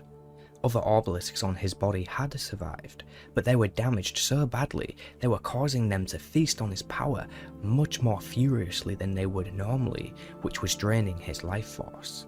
Zanna knew that removing them now was the top priority. She could sense that her master still lived. He wasn't dead yet. Zanna's cousin Daravit came out of hiding and saw the conclusion of the battle. He asked Zanna if Bane was dead, but she explained. Zanna then told Daravit that he would need to perform the procedure on Bane. Daravit protested that he did not have the knowledge nor the equipment to do such a thing. Remembering a story her master once told her, Zanna decides to take Bane back to Ambria. where they would find the healer Khalib. This healer had helped Bane once before, only after he threatened the life of his daughter, however. She knew that Khalib was probably Bane's only hope of survival right now. Zannaah carried her master using the Force back to the ship and positioned him in the medical bay. She instructed Daravit to keep him alive at all costs. Zannaah then punches in the coordinates for Ambria. Her master survived the journey there. His will was strong and clearly his power in the dark side was the only thing helping him cling to life right now. If he died, Zannaah wasn't sure she would be able to pick up where he left off. She still didn't know how to contact his spy network. She still didn't fully understand how to operate in the shadows as a visionary, like Bane. For the sake of the future of the Sith, she had to keep her master alive so he could finish training her. It was the only way forward. When the trio arrived at the healer's camp on Ambria, Zannaah began to recall the story her master once told her. This healer Khalib once cured Bane of poisoning. At first he refused to help the Dark Lord, but in the end he got his way. Zannaah searched the healer's camp to find no one home. What was more strange is that she couldn't find any supplies, medical equipment, or anything that signaled a healer would live here. Then she searches one of the tents again, convinced that the healer and his daughter are hiding somewhere. She throws up the sleeping rug using the Force and reveals a small hatch. Inside was the healer Khalib. Get out. Now. I know who you are. Good. Then you know why I'm here. You helped my master before, and now you will help again. No. Do you have any idea what I could do to you? It doesn't matter. I've known about you and your master ever since you first set up camp. I knew one day he would return for my help. You can no longer threaten me. My daughter has moved away, and I know not where she went, or what name she uses now. If you don't help my master, I will hunt your daughter down and make you watch as I skin her alive. But before, I will force her to watch as I torture her own loved ones and kill them one by one. Then go. Leave me here in peace. We both know you'll never find her. You will surrender to me. You know how to make this end. Say you will help my master. Rain, stop! What are you doing? You're killing him. Put him down. Zannaah attempted to force the healer into submission, but she knew it wouldn't work. Back when Bane first tried to intimidate the healer, he had thrown his own hand into the boiling pot of water to prove to Bane that he could not make him succumb through physical pain. The healer was touched by the Force. However, he leaned not towards the light or dark, but towards nature itself. Zannaah walked away from the camp to gather her thoughts and tried to think up a new plan. She couldn't threaten the healer's daughter. She was nowhere in reach. Daravit came across to Zannaah and explained he had convinced the healer to help. Zannaah was of course very skeptical of this and wanted to know how he managed to do it. Daravit explains that Zannaah must send a message back to the Jedi Council, declaring their surrender so they can come be arrested. If she did this, the healer would agree to heal her master. Daravit also tried to tell Zannaah that it might be possible she would be forgiven by the Jedi. She had been forced into this life by Darth Bane. She didn't know anything else now. The Jedi would understand this and maybe want to help redeem her. After all, the Jedi believe in the power of redemption. But for her master, it would be too late. There was no doubt that he would be arrested and then maybe even executed by the Senate. Zannaah considers her options. She did of course not agree with Daravit's plan. She was in fact quite angry that he had even tried to make the deal. But the answer hit Zannaah. This was the only way forward. She agrees to the plan and sends out the beacon carrying a message for the Jedi Order. A Sith Lord still lives. He killed 5 Jedi on Typhon.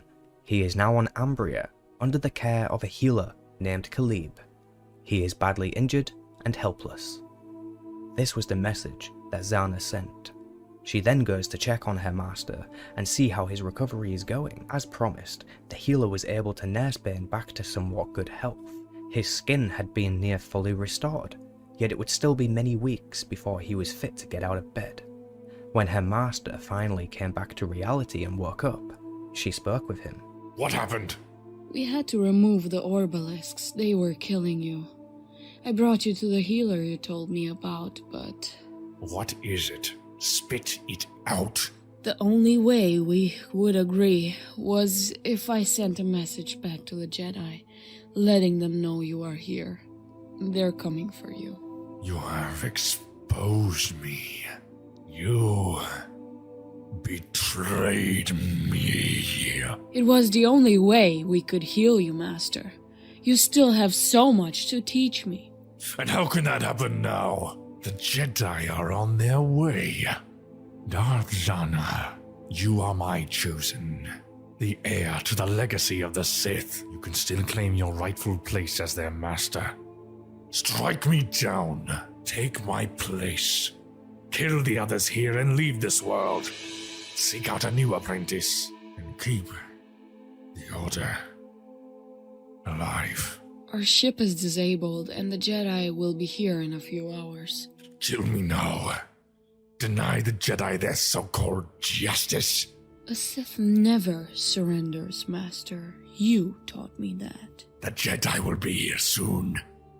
Act now, my apprentice, before it's too late. Strike me down.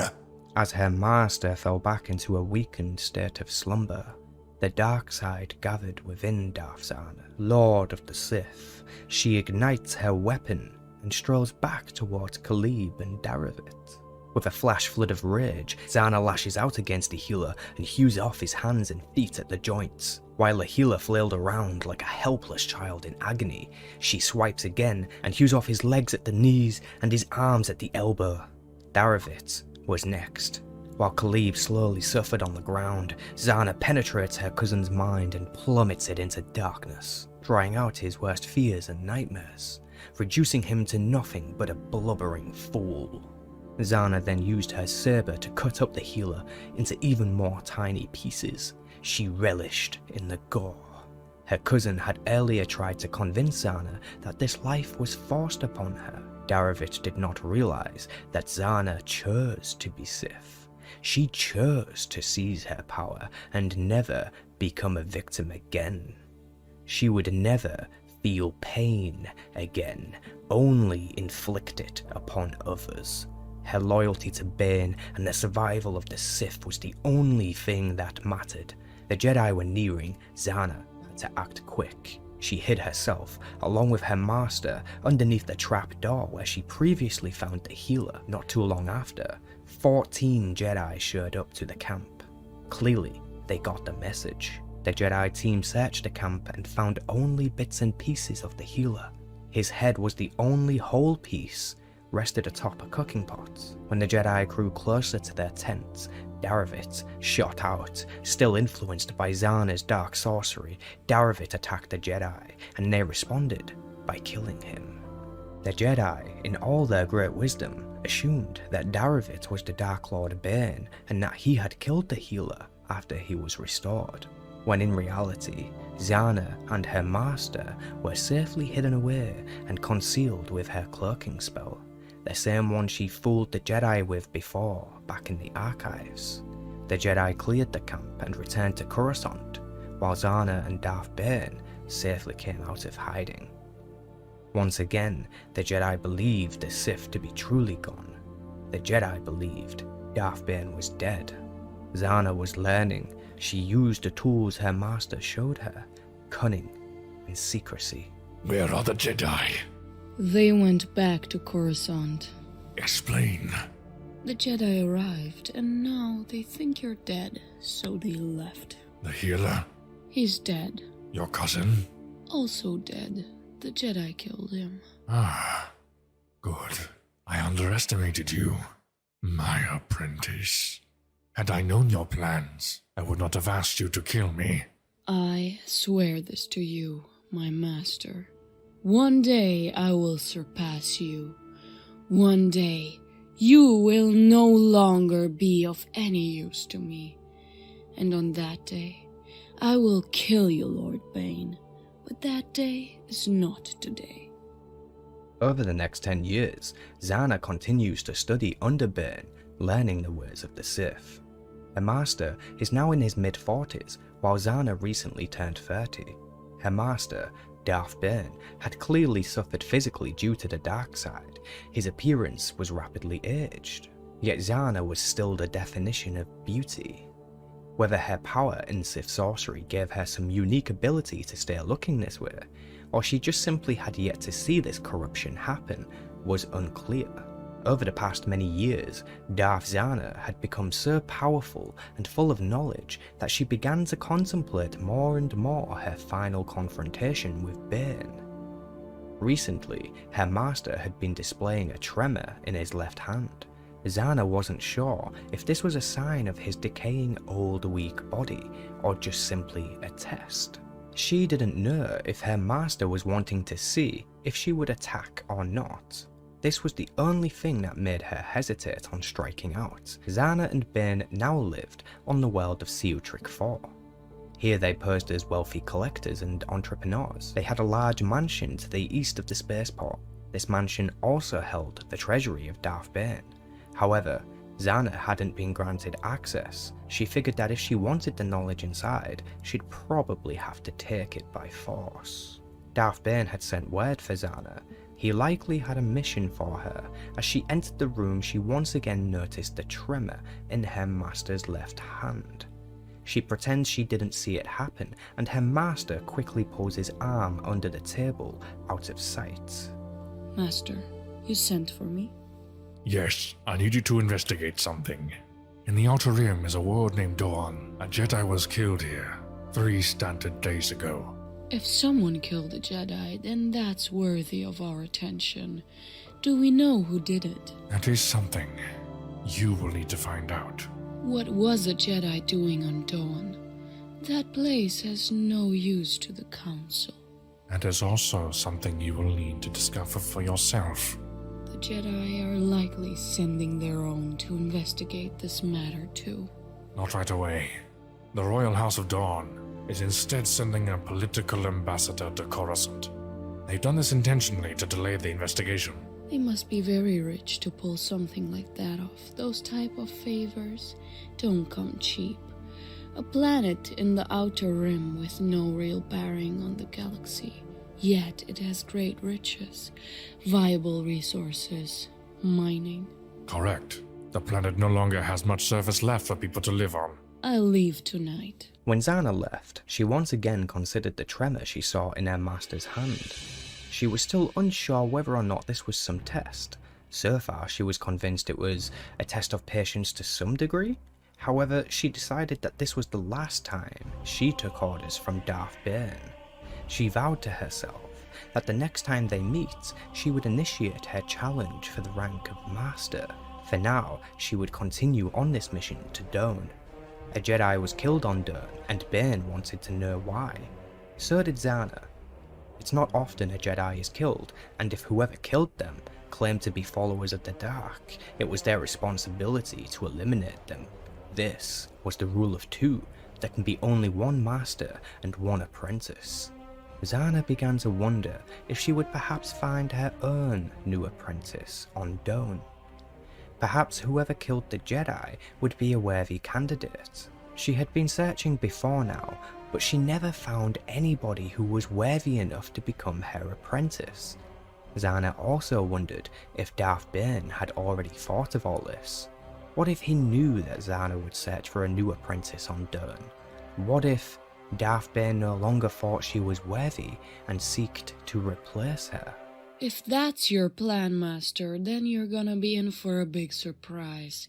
Underestimate me at your own peril. When Zannaah arrives on Dawn, she begins her investigation by questioning locals about the recent events with a Jedi. Although she needed to operate in secrecy, the death of a Jedi is news not many can keep hidden. The locals were sure to know something about what happened. Zannaah discovered that someone else had already been here, asking the same questions. She was told someone who seemed like a Jedi, who had silver hair, was asking the same questions a few days before. Zannaah decides it's best to trail this person in question, follow the lead of who he asked questions to. What Zannaah also discovered is that the miners of this world had uncovered a valuable find. The Jedi that was originally killed here was sent to recover the treasures. This meant that whatever was found was likely an artifact of the Force, so she now knew that whoever was asking questions before her was likely searching for this treasure, if it was still here of course. Eventually, Zannaah uncovered that the person asking questions was not a Jedi. The locals told her that this person was using physical force and torture to get answers, traits that are not typically found in a Jedi. Zannaah had used similar methods to acquire information here on Dune. The trail she followed ended at a cantina. Despite the sign saying closed, she made her way inside. She discovered a few bodies inside. None of them matched the description of the man she was following. She also knew to look for the cantina owner, who was a Rodian. He didn't seem to be amongst the dead. At that moment, a person entered the cantina, but it was too dark to see. She revealed them with the light of her glow stick, and she saw a Rodian stood, frozen in fear. She assumed that this was the cantina owner. Who are you? Did you steal Quano's booze? I stole nothing. I came to ask you questions. Quano, I presume? More questions. You a Jedi too? Like the other one? A Jedi? Do you mean the one who was killed? No, the other one. The human. Tall, with silver hair. I'm looking for him, but why do you think he's a Jedi? He has a lightsaber. He used it to give Quano the star. He tortured you? You poor thing. He wanted information. I'm sorry, Quano, but I need information too. I need to know what you told him. Zannaah learned from the Rodian that this mysterious man with a lightsaber had come to Dune in search of artifacts that were dug up. The man found them, killed the miners, and then took his reward. This happened 2 days ago. Zannaah had a new lead and now intended to follow it. She knew this man had the final answers she seeks, and not only that, he could be a potential apprentice. From what she had learned, she had deduced that he was likely to be a Dark Jedi, an enemy she would not underestimate. The Dark Jedi were indirectly more dangerous than even the Sith. A rogue Jedi only cares about themselves. They are driven by selfish actions that benefit only them. The Sith, on the other hand, are more calculated and far less reckless. The Rodian Quano tells Zannaah that he knows someone at the spaceport who might be able to help find out where the man went. She was then introduced to someone at the spaceport who claimed to be able to find out the docking details. This person was also a friend of Quano, and they both saw an opportunity to make some credits out of Zannaah. A man with long silver hair came through here. Did you see him? Oh yeah. He had a real nice ship. State of the art. Had a real nice interior. Even nicer than yours. How would you know what the interior of my ship looks like? He's a smuggler. Not exactly. Just a little side hustle I got going. Gotta pay the bills, you know. No, I don't know. Why don't you tell me? Oh, we have a fiery doll here, don't we? Let me break it down for you. I'm the only one who works here at night. It's the only point for 1,000K. I can pretty much do anything I want, including break into someone's shuttle. It's one of my many talents. If you're lucky, I'll show you my other talents later on. So, you break into people's ships and then steal from them? Nah, that'd be stupid. Too easy to be caught. So what do you do? I sneak inside, download the docking data, find out which worlds they're going to and from. I have a guy on Castle who sends me a shipment of glimmer stem each month. Whenever one of my contacts needs a spice delivered, I sneak into the ship, lose all the risk of smuggling myself. The owner is none the wiser. I get paid my credits. Spice smuggling is a capital crime on many worlds. Exactly. The owner of the ship gets in trouble if they decide to search it. So, when the man with the silver hair left, you snuck onto his ship and downloaded his docking data. Got it right here on my datapad. So you know his name? Where is he from? Yes, I do. But it's gonna cost you. Of course. Name your price. Go big! Go big! Remember, Guano get half. 400 credits. Deal. Start talking. The person Zannaah dealt with at the spaceport told her that the man had come from Nal Hutta. Despite the name not matching his species, the dockworker insisted that the nav data was accurate. Out of curiosity, did you put a shipment on this man's ship? No, I don't deal in business of Nal Hutta. They don't like small-time interference. What about my ship? Nah, you're the first person ever came here from Seer Trek. Zanna responded by igniting her dual saber. Immediately, she slices a gash through the dockworker's chest, while her second blade simultaneously removed the head of the Rhodian Quanner. The two dirtbags secured their deaths the moment the dockworker revealed he knew where Zanna came from. Now knowing where the mysterious man went, Nal Hutta, along with having his ship's registration, she went after him. Using the vast network of spies she and Bane now managed, Zanna was able to use her own contacts to pinpoint the location of this mysterious man on Nal Hutta. She learned that his real name was Set Half, and that there were many rumors of him once being a Jedi. She also learned he was very wealthy. Zanna could tell that this person was clearly vain and arrogant. When she arrived on Nal Hutta, she intended to break into Set's mansion while he was away at a party. She explores his home and sees that the man has a taste for expensive things. Art, rugs, sculptures could be found throughout. After a thorough search, Zanna came across many Sith artifacts that Set had accumulated over time, majority of which were of little consequence, but the collection still appealed to Zanna. It was impressive Set could obtain anything at all. Then, Zanna sensed that Set had returned. She didn't mask her presence in the mansion. She wanted to know if he could sense her presence, as she could him. When she looks over the balcony rail, she sees that Set is simply seated and drinking wine. Zanna was disappointed to see her potentially new apprentice be so contempt. She jumps over the railing and lands in the room where he is seated. Greetings. I don't believe I have had the pleasure. My name is Set Hearth. I know who you are. Why don't you make yourself comfortable? Plenty of room for both of us. I'd rather stand. Followed me home from the party, did you? Normally I wouldn't forget such a pretty face. Before she could respond, Set had summoned his lightsaber and had thrown it across the room at Zanna. At first, she thought she had made a mistake by coming here and finding only a womanizing fool. But when the attack came, she realized that he had known he was in danger and needed to catch her off guard. Obviously, Zanna was able to evade this pitiful attack. The man tried to use his power in the Force to push Zanna across the room, but it failed. Zanna was trained by the Dark Lord of the Sith, and such basic attacks were something she mastered as a teenager. Blocking the man's push was an easy task. You're a Jedi? A Sith. I thought the Sith were all gone. Not yet. Let me see if I can fix that. Only now did Zanna ignite her saber. The two engage and their battle begins. Set's first assault had him try to sweep Zanna at the legs and throw objects at her using the Force. Zanna outmaneuvered everything. She wanted to see what this former Jedi's potential was, so instead of using her full power, she merely taunted the man by countering his attacks with light blows intended to frustrate him.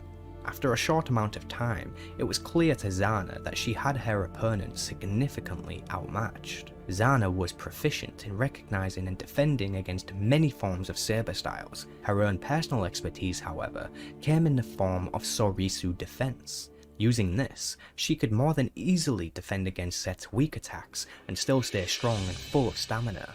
She was essentially the master of wearing down an opponent. During their fight, Zanna saw more than a dozen opportunities to kill and finish her opponent off. But she had come here in search of a new apprentice, and killing was not the intention. Now that she had seen proof he had potential to be trained, she was satisfied in her choice of apprentice. Despite not being able to beat Zanna, she wasn't expecting him to. Now, she had one thing left to do.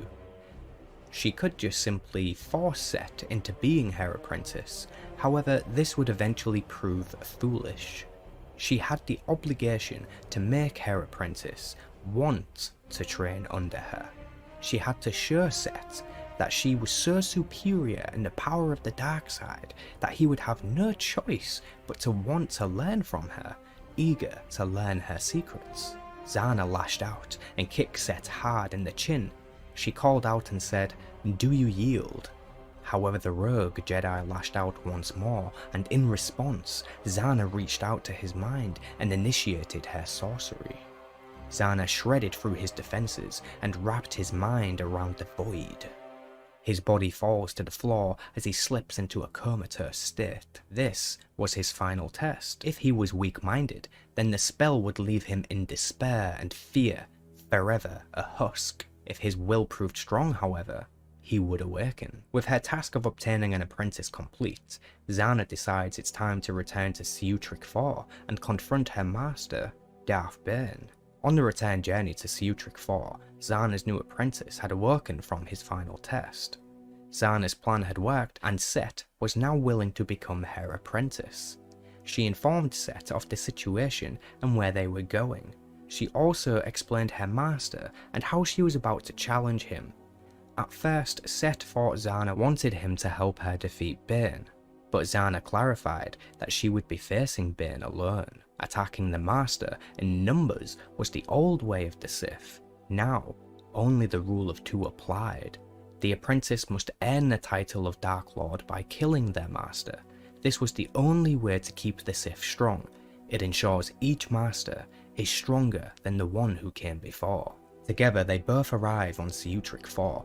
One of Zanna's personal contacts at the spaceport reached out to her to inform her that someone had recently landed near their mansion. Before they touched down, Zanna had also sensed a disturbance, so now she started to think that something had happened. Her contact also said that her brother, who was actually Darth Bane however, they just posed as siblings for cover here on Ciutric 4. The contact said her brother had recently returned only a few hours before the foreign shuttle landed outside the spaceport to the east.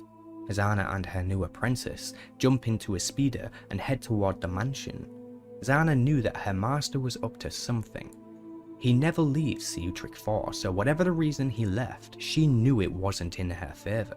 However, when she grew closer to the mansion, she realised she could not sense her master's presence at all.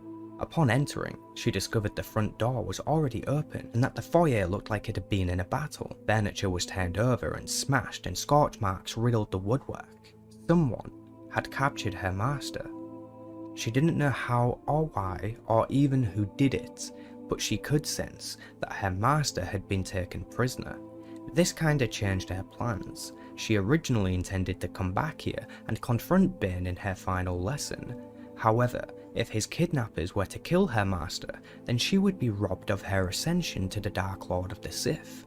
She had no choice but to find her master so she could initiate the final battle and rightfully claim her place in destiny. So far, Zanna's new apprentice was starting to seem more and more unkeen of being her apprentice. She senses doubt and hesitation in his mind. However, after Set discovered a small badge bearing the insignia of the Royal Dawn House, they both figured out where the captors had taken her master Darth Bane. Zanna was obliged to obey the rule of 2 and seek her master out to destroy him. If she allowed him to be a prisoner, he might escape and then hunt her down. She couldn't allow this. Zanna sends Set on a mission to recover more information about Dawn. In the meantime, she went to visit a contact of Darth Bane's. She wanted to know why he had left the planet. When she met with a man named Argel 10, she learned that her undercover brother, Darth Bane, had been asking questions about a Darth and Dedu. Zanna didn't recognize the name and wasn't able to cross-reference it with anything she already had. However, when she mumbled the name to her apprentice, he latched on and explained that he knew who Darth and Dedu was. He was said to be the immortal God King of Praguth. Through Set, Zanna learned that Darth and Dedu was said to have discovered the secret to immortality. A realization came crashing down on Zanna. Her master had distracted her so he could seek out this secret of eternal life. From Zanna's point of view, this was in direct violation of the rule of 2. She wondered if her master was trying to circumvent the rule of 2 by making himself immortal. She knew now, more than ever, that now was the time to strike. With her new apprentice in tow, they both take off for the planet Dawn. As it would turn out, Darth Bane had apparently been kidnapped by someone inside of the royal house. He was currently being held at the heart of an old maximum security facility. Bane was the only occupant. When Zanna and Set arrive, she instructs her apprentice to wait with the ship until she has returned. The fight with Bane is hers alone. Zanna rushes into the prison and disguises herself in the shadows. Her movement noise was mute, and she moved too fast to see without visible light. Eventually, Zanna senses the growing power of her master, and then suddenly, the alarms of the prison start to go off. She feels a disturbance in the force and knows that this was her master escaping. Probably by now, he was able to sense her presence too. So she forgets about stealth and moves into a much faster stride to hunt down her master. Hunt her master. This was it. He had proven himself unworthy of being the master by trying to circumvent the rules, trying to steal her place as the rightful Dark Lord. She ignites her saber and moves faster than she ever moved before. Then she sees him, simply stood down the corridor, talking with a female human. His guard was totally dropped. He was talking to someone from his past, Zanna was able to tell. Bane was just talking with her like some casual affair on the sidewalks of Coruscant. Zanna builds her power and unleashes it with a mighty force push that sends her master reeling. She caught both of them off guard. However, Bane was able to shield himself just in time and dampen the push. The female he was talking with could not say the same. She was sent careering down the corridor, flipping and smashing into walls. The first blow had been dealt. The confrontation had begun. You dare to violate the rule of two. You dare to steal my ascension from me. What are you talking about, you fool? I know you went to Pragoth. I know you seek the secret of immortality. I have lived by the rule of two ever since I brought it into existence. Yet you intend to make yourself immortal. You seek to be the master for all time. You are unworthy of being my apprentice. You wanted to wait until I became old and weak. No, you will not turn this on me. You promised me I would become the Dark Lord. Now you want to take that away from me. The title of Dark Lord must be earned. Seized from the all-powerful grasp of the Master. That is why I am here. Do you really think you can defeat me, apprentice? You allowed yourself to be captured by those royalists. You even allowed yourself to be caught alone without your lightsaber. Bane was near helpless. He hadn't recovered fully, and right now he didn't have his weapon with him. Zanna danced and flourished around her master, teasing him into a pathetic death. However, Darth Bane was not so easily subdued. He was able to jump and twist and maneuver out of every advantage she had on him, until eventually their bout was cut short when her master's lightning attack sets off one of the hidden charges in the walls. Debris and rocks fall to separate them both. The exchange was short, yet Zanna had learned a lot. She realized that she allowed Bane to lure her in, coaxing her into a dance routine. If Zanna had gathered her power and used her Sith sorcery, the fight would have taken a different turn. Zanna returns to her ship only to realize that her new apprentice, the rogue Jedi Set, was not there. She had sensed his hesitation before, but she wasn't so sure he would do a runner that fast. But that is what happened. Set had taken off, and now Zanna was all alone. No master and no apprentice. Zanna takes her ship into the vast nothingness of space and decides to think, meditate. Then she gets a message from Darth Bane. Her master wanted to meet on Ambria. Zanna couldn't help but find the choice of location somewhat funny. Bane had already nearly died twice now on Ambria. Knowing that it is her destiny to seize the mantle of Dark Lord away from Bane, she immediately makes her way for Ambria. Bane was waiting for her there, near the old healer's camp. To Zanna's surprise, Bane had a new apprentice at his side, an Iktochi female named Darth Cognus. This Iktochi had vowed to pledge allegiance to the warrior, to the winner of Bane and Zanna's duel. These terms were acceptable to her. She was in need of a new apprentice anyways. Darth Zannaah approaches her old master. Today, your reign ends, Darth Bane. Come, Shana. Your final lesson awaits. My power far surpasses yours now. I am the master. Then prove it. Darth Cognos simply stood by and watched the duel. What she was witnessing was the future of the Sith, and quite possibly even the galaxy. In utter awe, she could not take her eyes away from the fight. Darth Bane had charged and gone on the offensive. Zannaah simply blocked, parried, and deflected each one of his attacks. Both were skilled with their respective weapons, but when two powerhouses like this meet, it is not your weapon skill that decides the fight, but that of your ability to draw on the dark side of the Force. As Sith, both were accustomed to feeding off of their enemy's fear, but right now, only the burning flames of anger, passion, and strength were roaring. Dune Mok was not possible here.